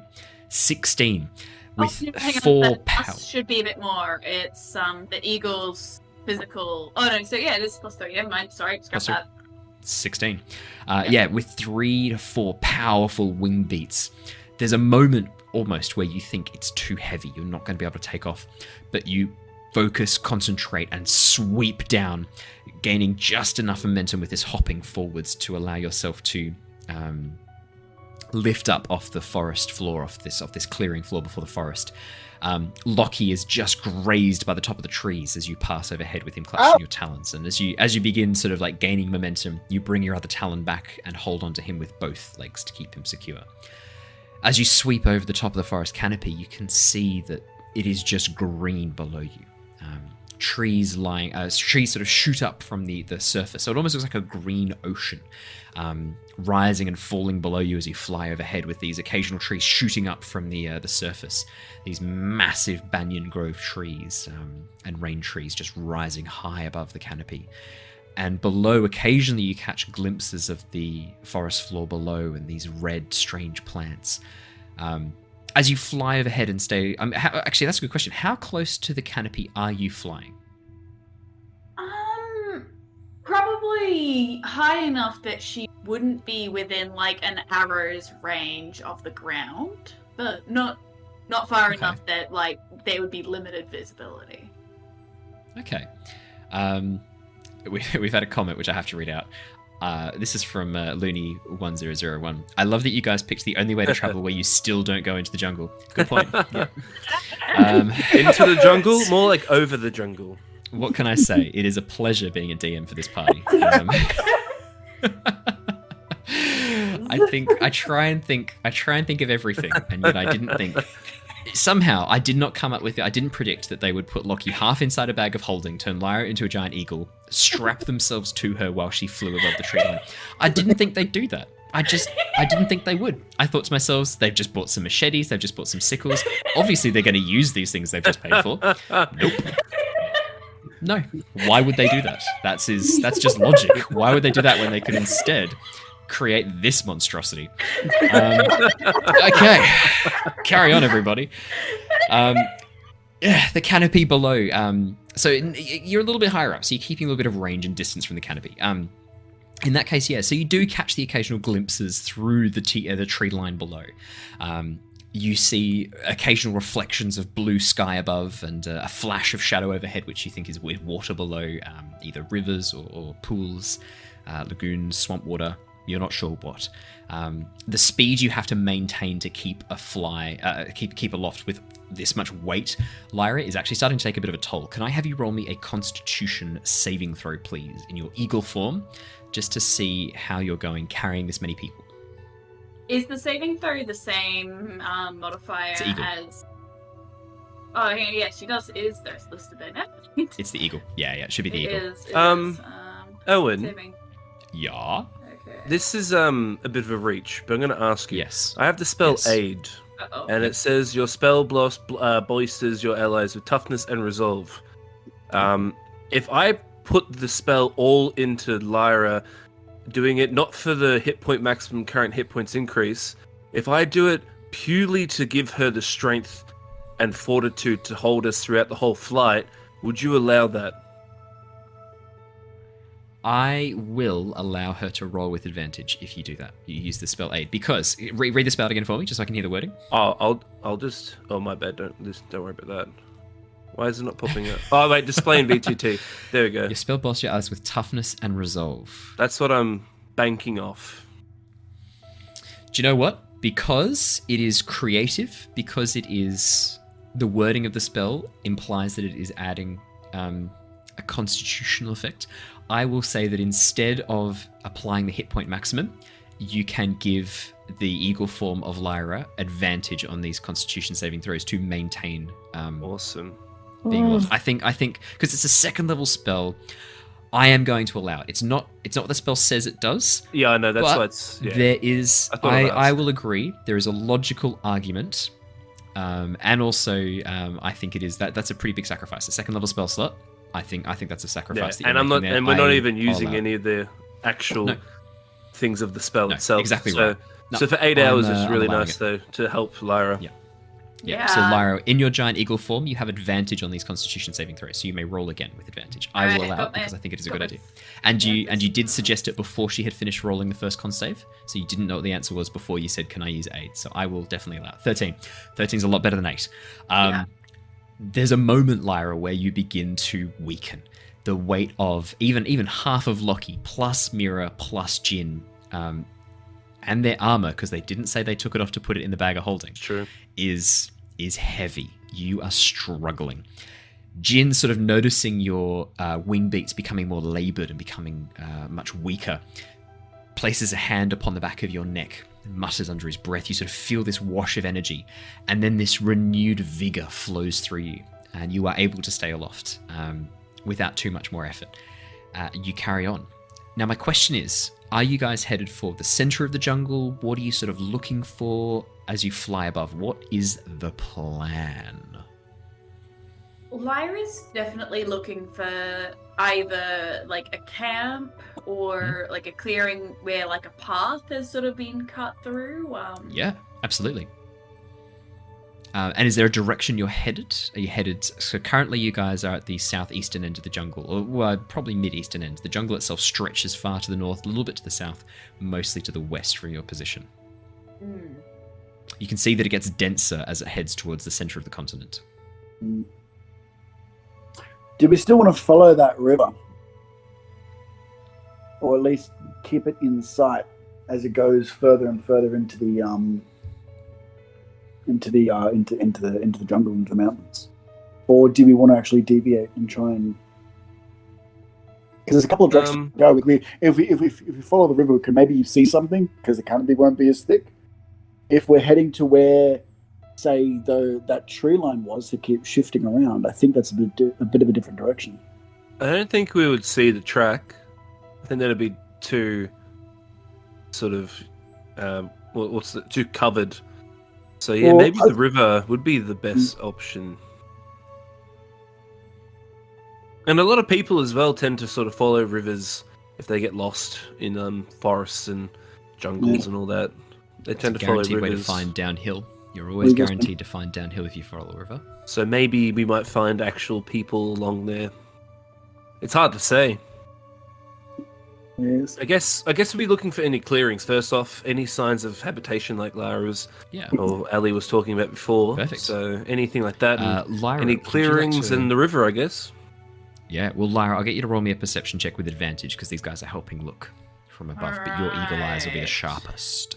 Yep. So that uses your perception rather than the eagles. But she's even I'm got the giving you keen advantage. sight, so she's got advantage on the many of Oh, you got advantage anyway. Nice. Don't even worry. Perfect. Just roll advantage. Perception. I'm trying to find it. There it is. I knew it would make sense for the giant eagle to have advantage, so I gave it to you, but it already has it. Oh, thank 25. God. Wow. Nine for the first roll, 25 for the second. So we'll take the 25. Yeah. Lyra, as you fly a little bit above the tree line, but still quite low, after about half an hour of flying and sort of pushing yourself, carrying this heavy load, you do spot a clearing up ahead. At this point, you're probably a little bit further inland. After you've been traveling for so you're half an hour to get to there and half hour flying, you're probably about here at this point. Just where the A is on the Borskia Bridge name, if you're looking at the stream and watching us on YouTube. But for those of you who are listening, it's only a little bit of a distance towards the northwest, mainly west, very, very slightly north. You do spy a clearing up ahead, a break in the tree line. And as you begin sort of circling around and coming down, like slowing your speed a little bit and banking towards the left and look below, you can see what looks like a clearing. There are a couple of what look like wooden rope bridges spanning a little bit of a canopy and an area below that you can see there is a clearing and land below you. What do you think, guys? Shall we sit down here?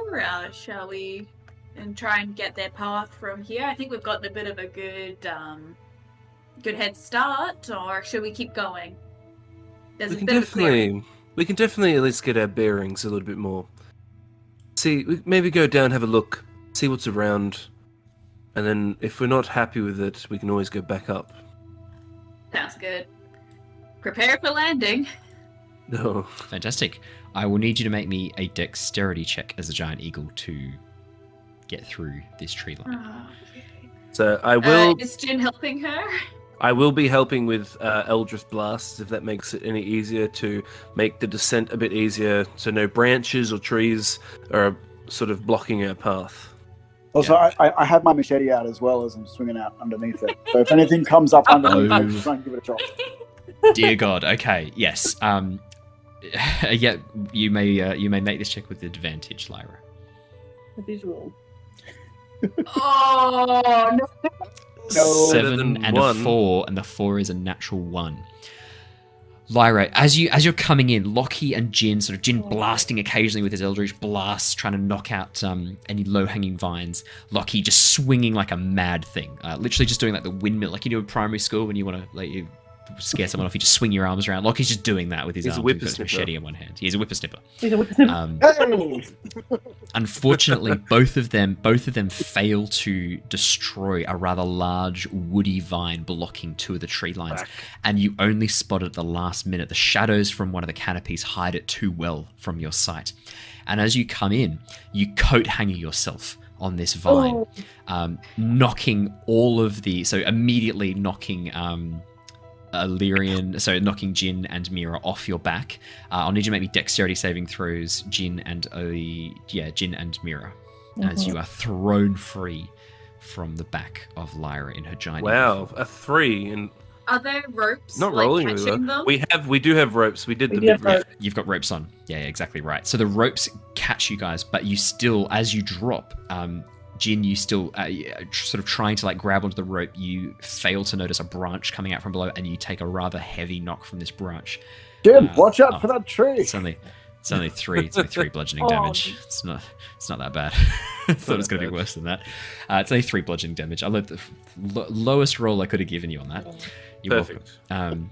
As you basically just smash your face into this branch, sort of cracking your nose, causing a little bit of blood to come down, but sort of able to pivot yourself at the last second and avoid taking too much damage. Mira, you avoid sort of swinging your body to the side and twisting and turning, using your tail as a counterbalance. You're actually able to avoid most of these branches that are falling. Lyra, in your eagle form, you crash into the forest floor, taking 13 points of bludgeoning damage.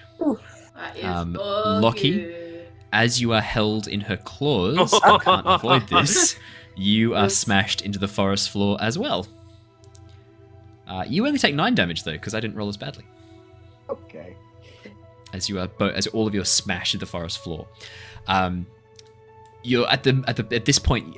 I've pulled you guys across to a little map so that you can see. The land beneath you is a little bit muddy and wet. It looks like there's almost a small stream here, potentially, that flows through the forest. The break in the canopy above reveals these ferns and foliage below.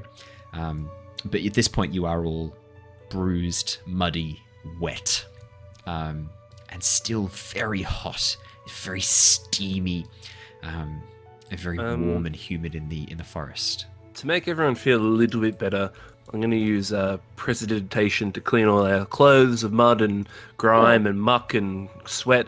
So at least we've got some level of comfort. Obviously, it doesn't help with the heat, but at least we'll be a lot more cleaner. Yeah. Lockie is currently face down in the dirt. It's like We'll help you up. was not a good landing. I placed it there. Mira, could you please roll me a d8? Okay, that doesn't sound ominous. What are you talking about? 4. 4. Perfectly. Okay. Cool. We're in the jungle, though, Owen. Yeah. We made it. You're in the jungle. Yay! Yay! That's it, everybody. Thanks for joining us for tonight. We're in the... No. All right, see you guys. I'm kidding. We're definitely going for at least another half an hour. We're going to hit the 2-hour mark. Any more than that, it becomes an absolute bitch to edit and upload. Yeah, so to make it more comfortable, sorry, what were you doing, Jin? Oh, I was doing precipitation. Prestidigitation to clean everyone up. Yeah, all the muck fantastic. and grime off and mud. Yeah, fantastic. Mira, as you sort of begin dusting yourself off and turn, you actually spy something just a little bit to the south of where you are now. It looks like underneath this tree here, just this one right in front of you, there is what looks like a gravestone or some sort of like effigy to someone who has fallen. You should be able to see it on the map right now. Boom. Oh yeah. You can see that the body has not been fully buried. Someone has taken a large stone and carved a message, but the body itself, you can still see there's a skeleton covered in vines that are wrapped against the side of the tree. It looks to be a young woman, maybe. You can see that she's wearing a purple shirt, orange shorts, and scraps of brown hair are still sort of present on the skull. And you can see that near her body, so just at her feet, are the bones of what looks like some sort of monkey, but the monkey's wearing these boots. Yeah, the monkey's sort of wearing strange boots. Can I? But yeah, this sort of pinky purple t-shirt, orange shorts, and the monkey has these red boots on. How old is this child? Not a child. Looks like a young woman, maybe. And someone has carved a message on this stone sort of nearby, like, beware, the tree roots swipe. Swiping Well, a swipey. While that's happening, Owen. Can you Oh, tell- actually, no. Sorry. You go, Claire. Oh, sorry. I was just going to say, like, can you tell how old this body might be? I'm not familiar with the climate. It's not sure.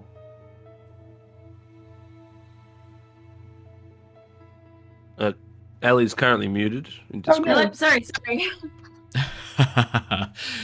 Was Cora being a balky girl? She's beating a bork. So Oh. I guessed it. she's a little bit cheeky. So yeah, you can see the body of this young woman, pink purple shirt, orange shorts, and then it looks like the bones of a monkey next to her, wearing these bright red boots. Looks like she has a backpack as well, and in her hand she's clutching this scroll of parchment. Well, shall we see what she's got? Oh, you want to loot? I was just asking whether you thought how recent this was. But if you want to loot the body, then go ahead. Yes. I mean, she's. yeah.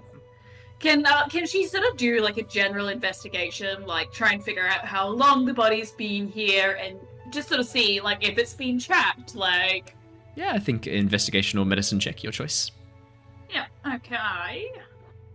So while that's happening as well, I'm going to do a perception check while they're doing that to have a good look around and see if there's any potential threats. perception check or investigation check for So, you two. Then, do Lyra's test first. Not rolling 11 well. for Lyra, 15 for Jin. Yeah, Lyra, as you approach and have a bit of a closer look, the body looks like it's only been here for a couple of months, maybe. The reason the remains are skeletonized so quickly is it is damp and there are insects everywhere. In fact, you can see that there is a ant nest not too far away from her hand. The hand that's clutching the parchment, you can see a sort of a bit of a rise of dirt and a few ants sort of coming out every so often and crawling over the bones.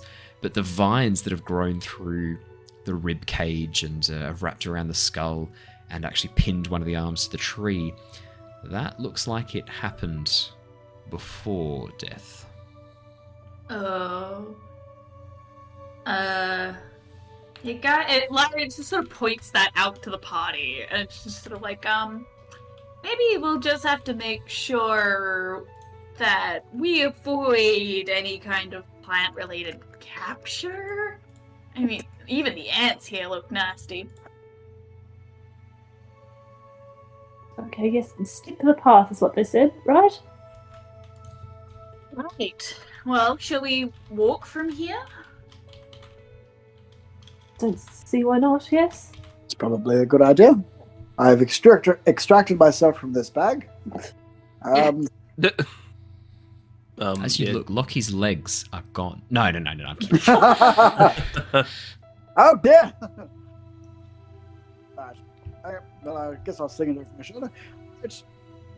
Yes. Well, what direction shall I be heading then? Should we keep going west? Up? So north? Or climb a tree? Oh, no, yes, no, quite not this one. Yes, that's north, yes.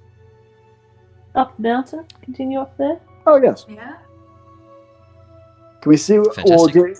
could we have... Sorry, slow down. Do we know what direction the mountains are in? Considering we just had a... So the mountains ring this valley, so that the whole of this forest, this jungle, is located in the middle of a massive caldera. The mountains are actually the edges of this big old volcano. So you could definitely head for the mountains on the side. You've come from one edge of the mountains. You could head towards the other side and head there. That would be due west. South's pretty far away. North is also... That's even going to be further. The closest mountains on the other side are the ones to the west. All right. Well, I guess it's west then.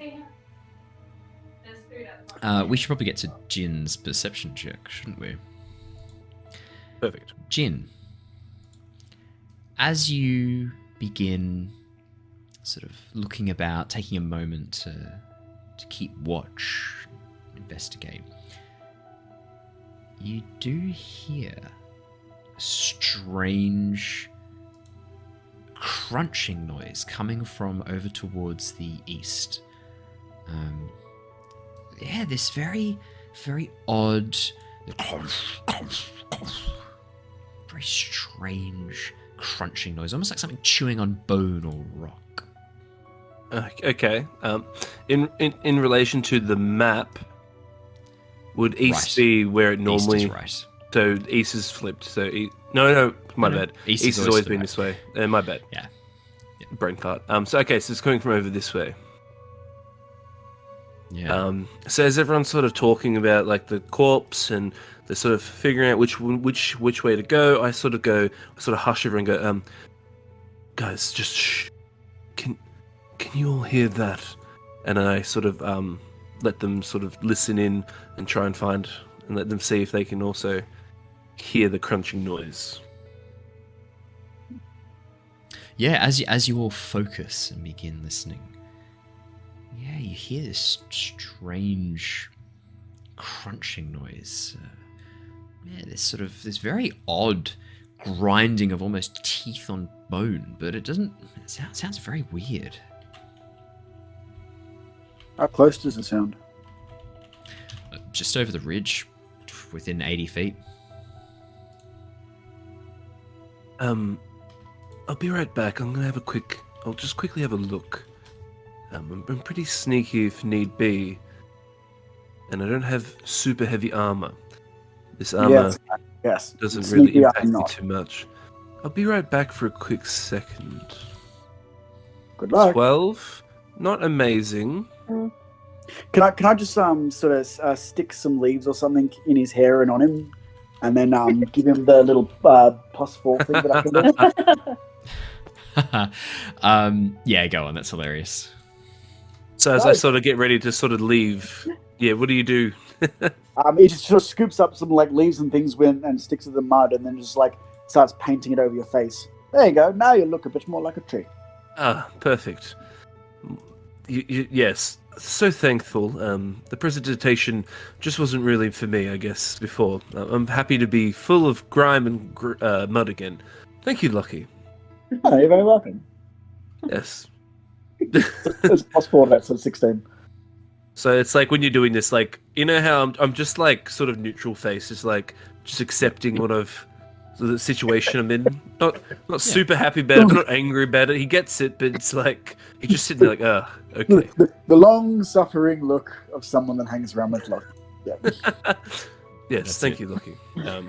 But yeah, with that then, I guess, so 16 then, Jin will sort of come forward and, yeah, I'll be sort of using rocks and trees and just sort of keeping my feet padded light and trying to blend in a little bit.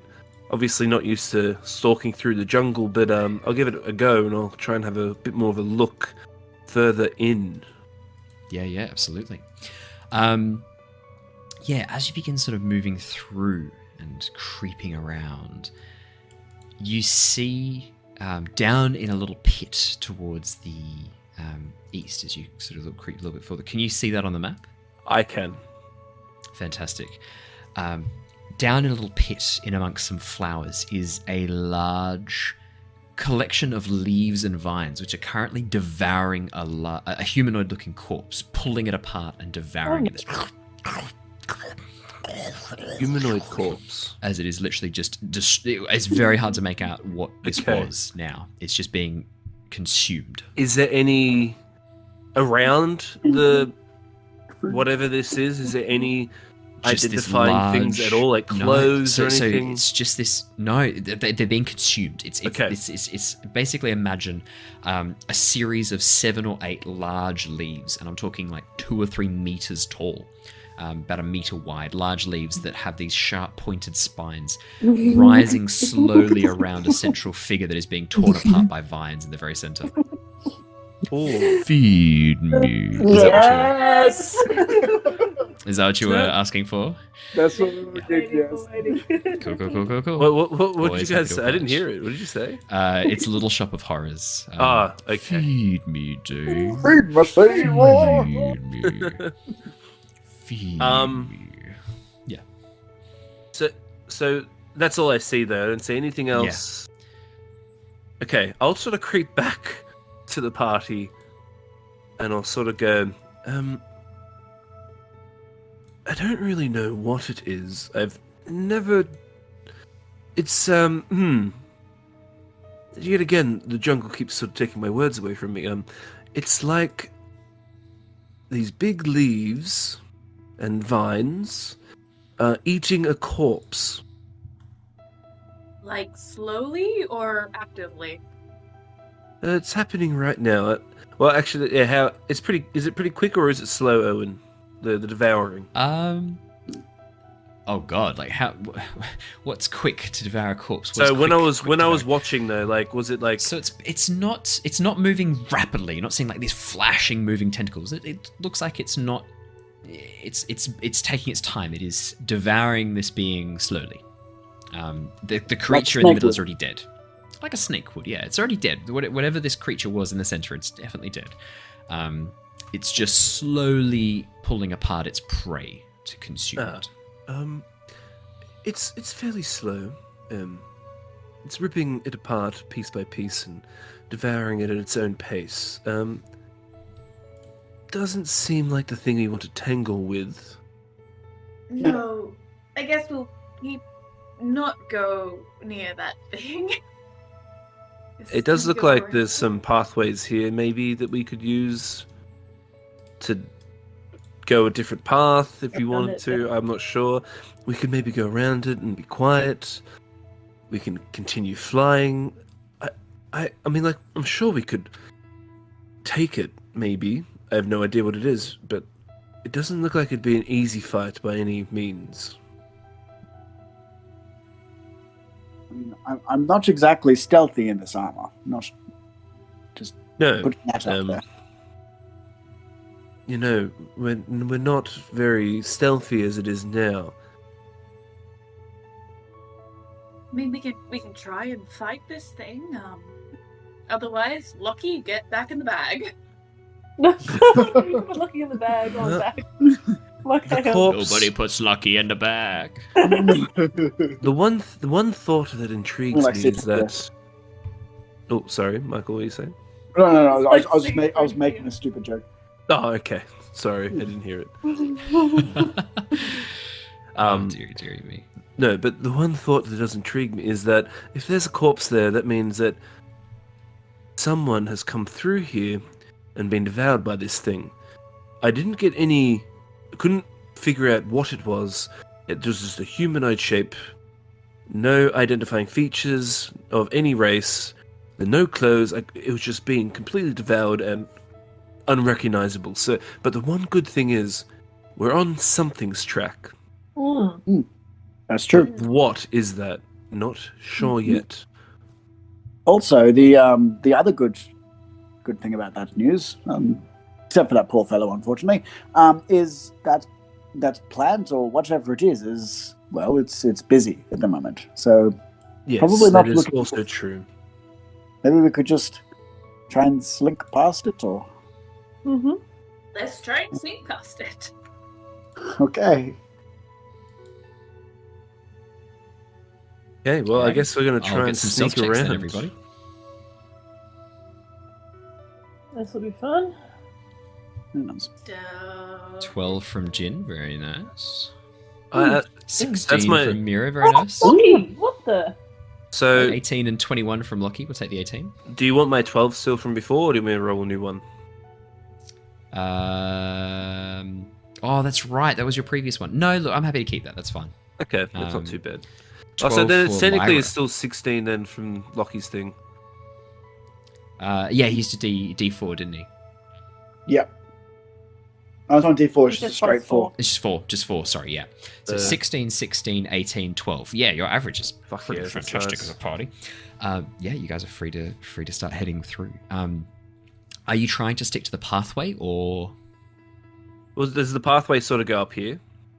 you can see the pathway carries in a few different directions. The pathway heads towards the north, but also heads towards a series of bridges over this chasm. And there's also a pathway that curves around and heads towards the south. So there's a few different, basically, like the area you're on now looks to be a fork in the road for 3 different pathways. One leading to the north, one to the east, one to the south. I will say, when I went over and saw the thing, there was a bridge that went across the sort of chasm, and we could reach the other side. I don't know if we want to go that way, because it could very well draw the attention of this beast. True. What direction was closest to the thing? Was it east? Was the closest mountains? Well, I mean, the ones you've come from is to the east, yeah. Okay, The mountain, that's the mountain range you've come from. West would be the closest. west. Okay. Oh. Apart from east, which is the closest, because that's where you Right. come from. So the jungle's going more into the east, not the west. Sorry, Out more of the into the jungle's west. east. So So you've come right, from the east. Okay. Yep. So actually going over the chasm past that monster is not actually probably the best bet. Probably want to go west, Yeah.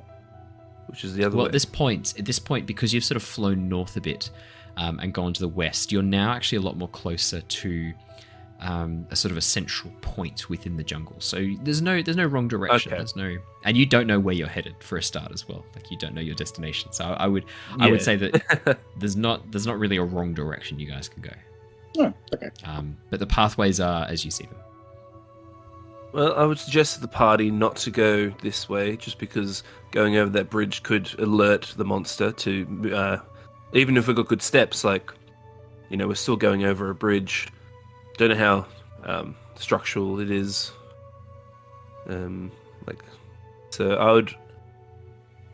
I would probably suggest maybe going sort of these sort of directions, north or south. Well, we've already drifted a bit north. Should we continue heading that direction then? Yeah. We're in the deep of it, so We are. So hopefully, actually, it's something.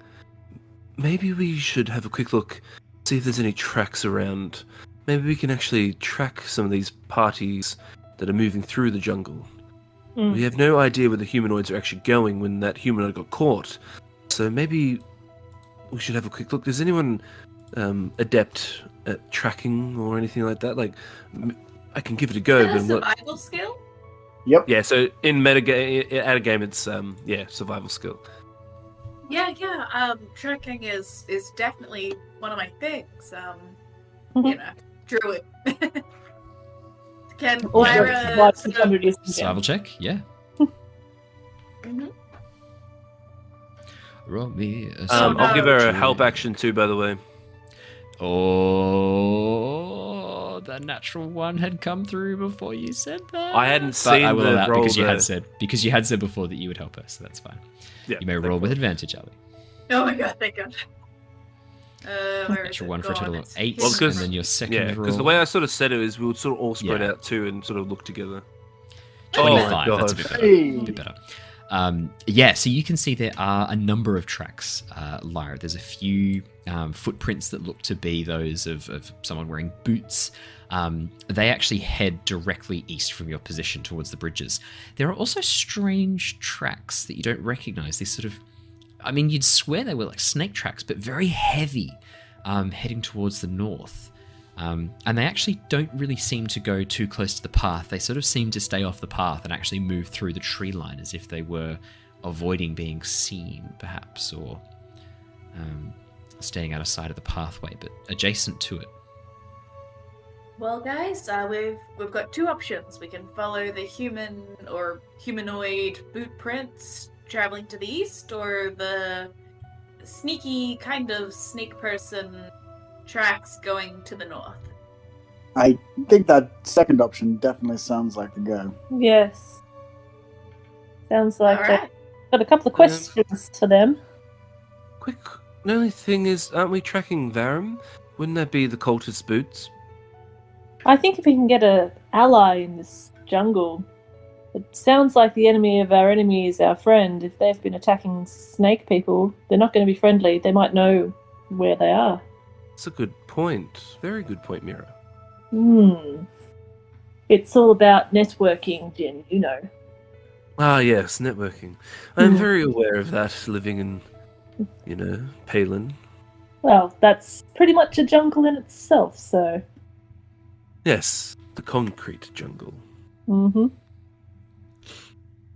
I just... Okay. Pith helmet. A little bit. Oh, to the north. God, amazing. Northward we go. Mira, you're really shaping up to be a true explorer. You even have the look of it, sort of... look at you go. Well, it's a natural. I'm, Dragonborn. We're naturals. And she walks into a pot of mud in front of me. Amazing.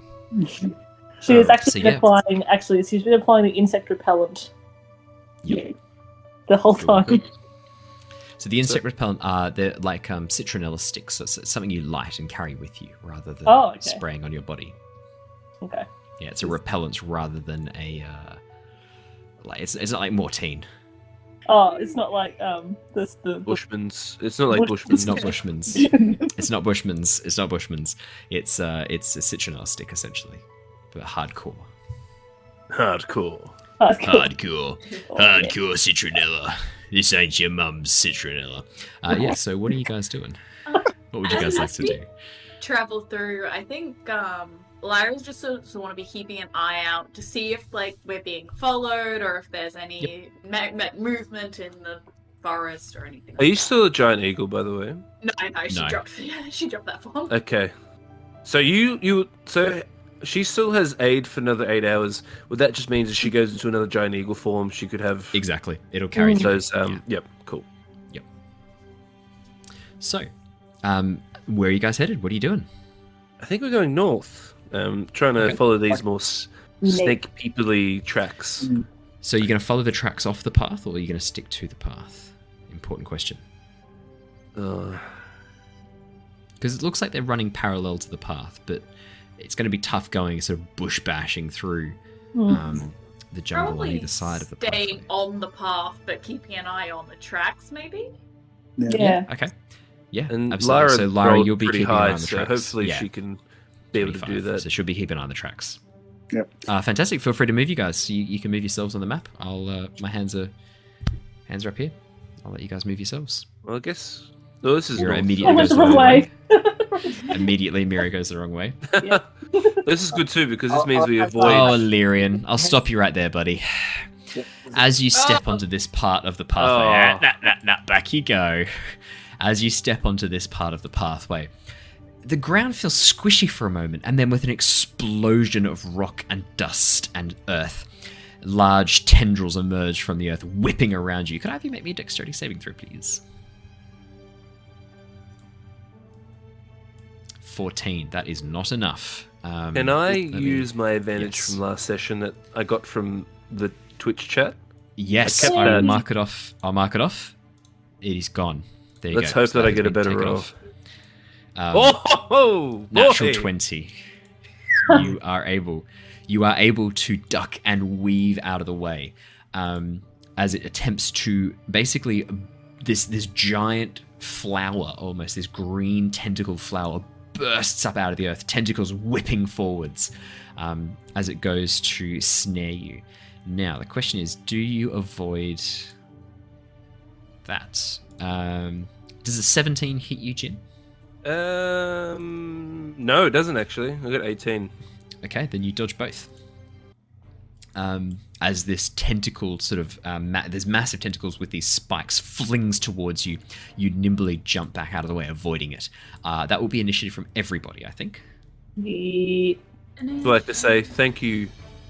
I think Dragon gave me the Dragon gave you the inspiration advantage, last so session. thank you very much. I appreciate it greatly. Thank you. Yeah, Twitch chat. Remember, you can spend your channel points to give these lovely people advantage or disadvantage. You can give the DM advantage or disadvantage, and you can even summon monsters and create NPCs as well, if you so choose.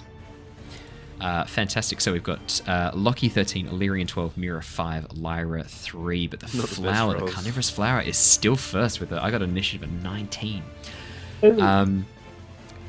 It is going to, you watch as it begins moving, grumbling through the dirt, 5, 10, as it moves over here. So now Illyrian, Oh. Lyra, and Lockie are in range as it just moves through this flower, pushing past you. That's 1, 2, 3. Now, does a 17 hit you, Lockie? No. Does a 19 hit you, Lyra? Yes. Does a 22 hit you, Jin? I'm going to use shield, so I have 23 Okay. armor class. As you pull up a shield, as your reaction, you fling your hands up, summoning this magical ward of energy, which the tentacle just bounces off of. Lockie, this thing goes to bite you with these large, sharp, spiked flower petals, but they just do nothing. Your armor deflects them easily. The shield is Lyra, under you take... and That's radial's it, out. yeah. Touch on there. Lyra, you take 5 bludgeoning damage and 6 piercing damage, and I need you to make me a dexterity saving throw, please. Oh no, you're gonna get ensnared. Dex Oh, no. saving throw. Oh no!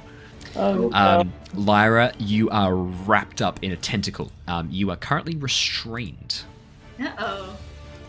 Let me just click on your token. I will give you a icon for restrained. Which one looks the most like a restrained person? Oh, that one's pretty good. Looks like you're wrapped up in vines. I like it. That'll do. That is the carnivorous flowers go. Lockie. All right. Well, I was going to do one thing, but my friend has just been Yeah. wrapped up. So My fireball just fizzles in my hand. How I'm good a gonna- friend is she? Yeah, no fireball. I'm going to use my action to try and pull her through. Hmm? So Alrighty. So you can. pneumatic arms. Sorry, you go. Grab. I'm just going to try and yank her out. So strength check plus my intelligence. Yeah. Oh. So you're grappled and restrained. My goodness, that's a harsh combination of things. So. Yeah, so you can spend an action that will give her advantage to do her next dex save to try and pull free of these tentacles. Okay. All right. Yep. So Lyra, when you go to pull yourself free, Lockie is giving you advantage Cool. as he begins like cutting away, like wrapping these things using his pneumatic arms to try and push the vines off you and pull you free. Anything else in your turn? Lockie? Any bonus actions? All right. Let's have a look. Do-do-do-do-do.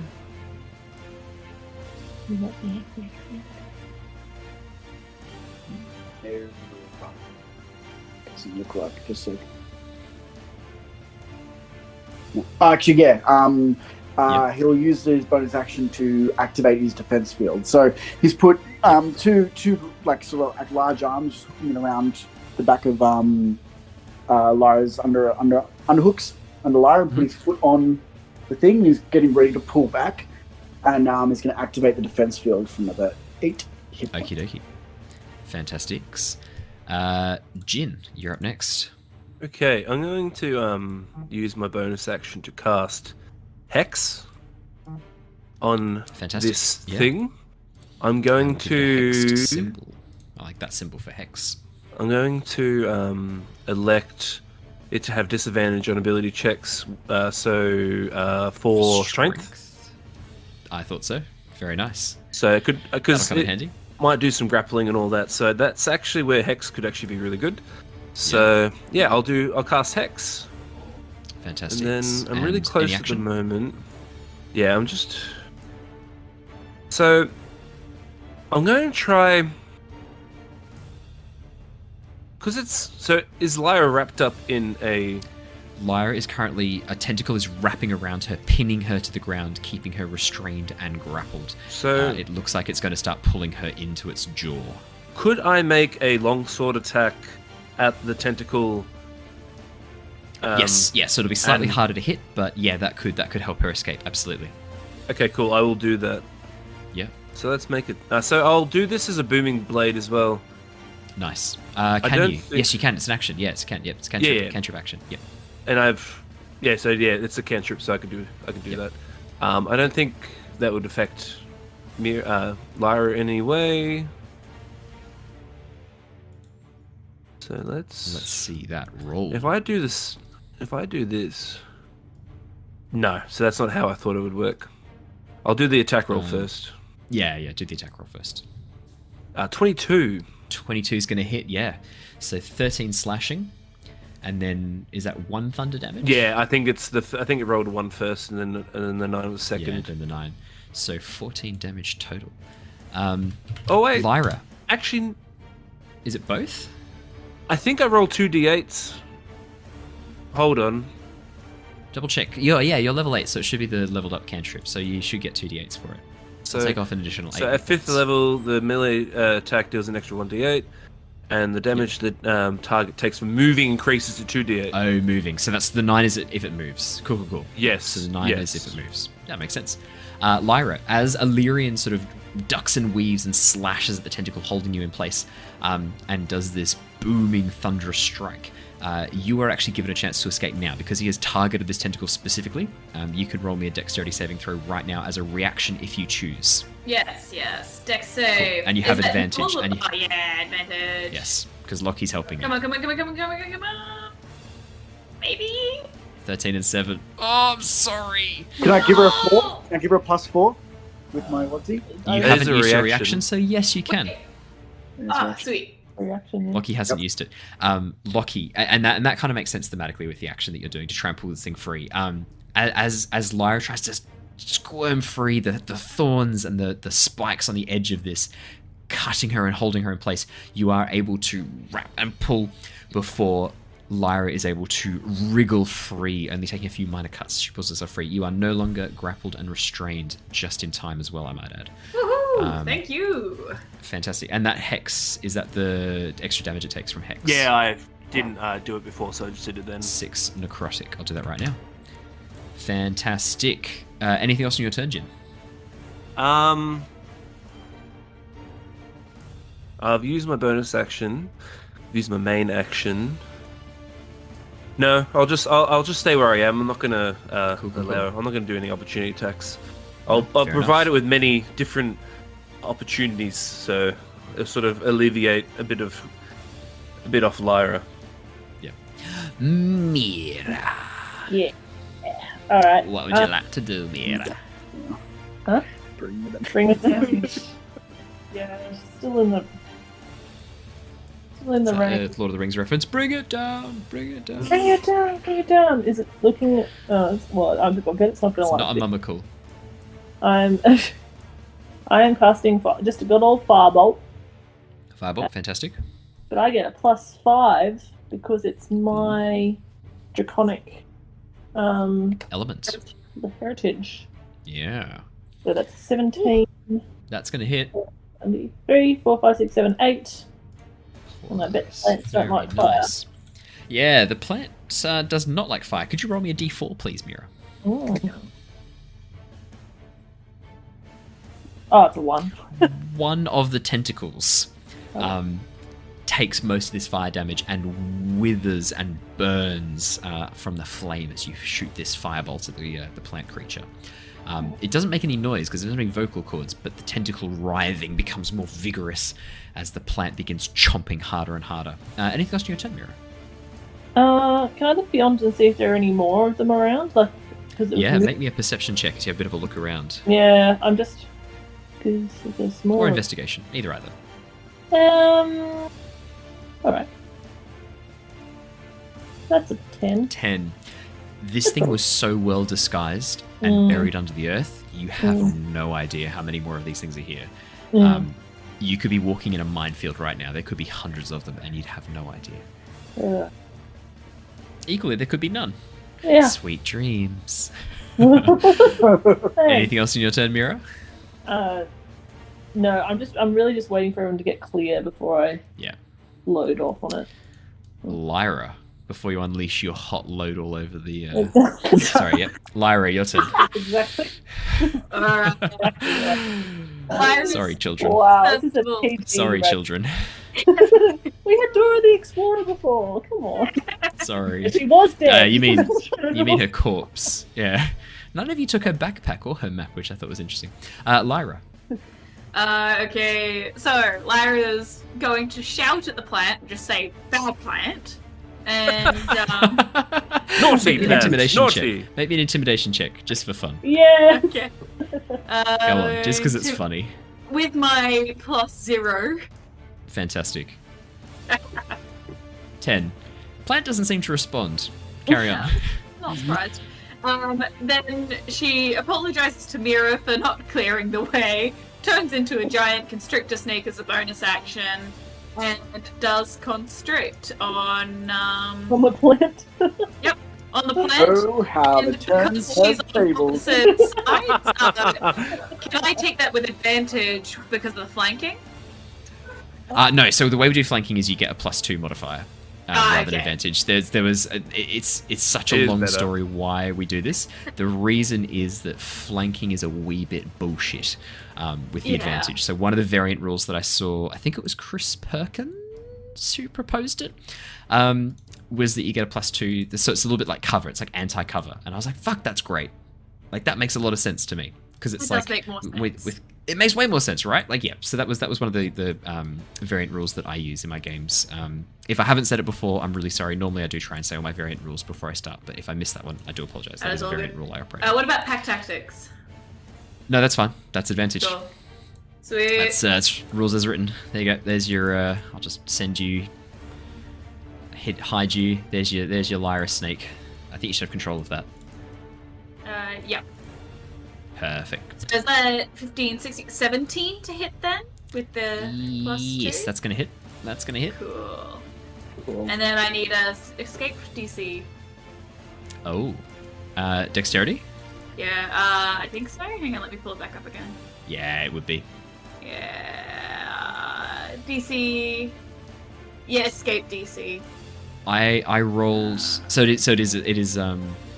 Yeah, it looks like it is dexterity. Okay. I rolled a 15. Oh. It's plus 0. Oh. It is grappled by you. So you can grapple a creature that is larger, correct? Yeah, I think so. Then yeah, you have grappled this creature. Well, she's also a huge beast, so she Yeah, might so not. you- It might be the you same grappled. size. Yeah, it is. Yeah. It is the same. It's a large monstrosity. What a Yeah. So they're restrained until the Oh, Just restraint. grapple Okay, I'll use the ends, same. The creature is restrained, so they call it grapple, but it's not. It's not grapple. so. It's restrained. This is a very weird image. A giant snake is like constricted around a giant. No, but I Plant kind of get it. So eat what Lyra carnivorous does plants. is Lyra transforms into Nagini, and then Oh, no, it's cool basically as. drops to the ground, and then begins wrapping up around the stem. And as she constricts, she rises higher and higher, pulling the petals of the flower together, and actually restricting the access that the vines and these flower petals have to attack you guys. Makes sense to me. I love think it. works. I love it. Yeah. I think it's just. I'm just sort of trying to paint the picture for the audience. It's pretty that funny. It's just a very interesting thought to have in your head. Yeah. Anything else in your turn, Lyra? No, that's her, but the creature is both restrained and grappled. I just didn't read the attack right. I'm going to have to leave you on the token board, otherwise your initiative disappears. So I'll just hide you up here. Just pretend you can't see yourself. Okily dokily. So it's restrained and grappled. Amazing. So Yeah, that means and its it has movement the- speed is 0, and it has disadvantage on dex checks, and... The exact same thing it did to Lyra. She's just done to exact it. same thing. She's Yep. done And to I've it, taken yeah. the 14 damage as well, just as a Yep. bit of a FU to it. Anything else in your turn, Lyra? This druid really doesn't she's like good. So that was bonus action. No, you're out. That's it, unless Yeah. you're going to move. Alrighty, the carnivorous flower. Yeah, it's not a fan of this snake that's attacking it. It's going to make a whole bunch of attacks now. It's going to use... Oh, would it use this now? I'm going to roll... Actually, no, I'm not going to do it, so I can't be blamed. Michael, could you roll me a d6, please? Sure. I don't want to be blamed. Cool. Ah, fantastic, Michael. Excellent. Thank you very much. Oh, Okay, I need. Sorry. Actually, no, it's not. It's not a save. It is attacks. So, Illyrian, does a 21 hit you? This is a bite as the petals begin. so is this taken crunching at down. disadvantage because of the restraint? That is a the good creature's question. attacks rolls Disadvantage. have disadvantage. Yeah, Yeah. Ooh. creatures across a disadvantage. Yep. And That's. I'll roll again then. disadvantage on Yeah. dex saving throws as well. Yeah. Exactly. That takes it down to a 17. That misses. Misses. The Wait, bite so misses you. it has disadvantage on saving throws. Fuck yeah. It also has disadvantage on Dexterity saving strength throws checks and attacks. Yep. and strength checks because of the hex. Yeah. Holy shit, this thing's just Oh, they're not nerfed. saving throws. Just strength checks. Yeah, Yeah, I know. Like, that's what I mean. But apparently Lyra has something to do with the conditions. The saving throws have disadvantage. Yeah. Just the dex Um, saving throws. Just the This dex is just saving throws have debuffed into the disadvantage. ground. Yeah. Exactly. I do have some bad news. The tentacle attack against you, Lyra, I rolled a natural 20 and a 16. Oh. I think the 16... So the natural 20 gets cancelled out because it's disadvantaged. The 16 still hits the snake though, doesn't it? No, hang on, give me 1 second. It might be. Oh yeah, no, it still hits. Yep. Still never hits. mind. Yeah. So this your snake form is going to take 11 bludgeoning damage Yep. and 8 piercing damage. 11 and 8. Damn. Decent amount. And I actually need you to make me a grapple check as well. So, This is where I will ask Owen, because I Yeah. cast Aid on Lyra so long ago for the Constitution stuff. Would that Yep. still apply to her now and help her here? Constitution? Sure. It's up to you This isn't how you Constitution. want to play it. No. Constitution definitely. Not so much for this stuff. Yep. All good. What do I roll for this check, by the way? Sorry. Dexterity, please. Dex. Okay. Dexy. That's not enough. You and the plant are now locked in a vicious grip cycle. So you are wrapped around it, but its tentacles are now wrapping around you and binding you two tighter and tighter together as you grapple each other.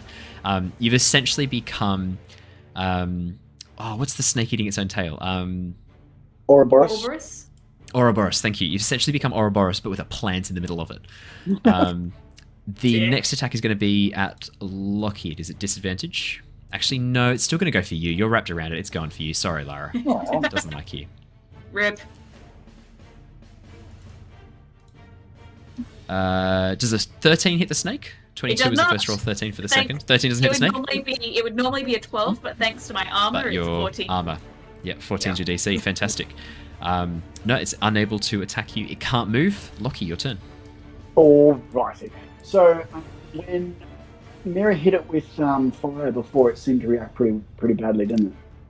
Wasn't a fan. Yeah. All right. So what he's going to do is he's going to pop his mace out, and around the teeth of the cogs that make up the mace, there's these little nozzles, and they're going to start hissing out a little gas, and he's going to strike it against his arm and ignite the gas, and going to green flame braid. Green flame bread. What he's doing, everybody, for those of you who aren't familiar, is Green Flame Blade, which is a cantrip which lights your sword on fire or weapon on fire and allows you to attack with fire damage as well as your normal damage. Very smart. Very smart. Smart to use Green Flame Bread. So smart to use Green Flame Bread. Yeah, make me an attack. Go for it. Let's see it. Okay. Mira's just at the back being like, don't get closer! No! Yeah, we're As you getting guys to that, begin just getting all up in this thing's grill. yeah, we're getting to that point of the levels where sorcerers are like, I can't see, just move over. I just make a melee attack and then the Green Flame yeah. Blade applies after that. We've got the fire damage. So that's going to be 6 fiery damages if you do hit. If I do hit. If you do hit. If thou doth hit. Oh, 6 is not quite enough. damn it. You have advantage I though, have 2 attacks. because it is grappled. Oh! Oh no, natural 1. So the first attack misses. You've got 2 attacks, so you've still got 2 more rolls, so you might be able to hit it with the next one because you've got advantage to strike this thing while it's restrained.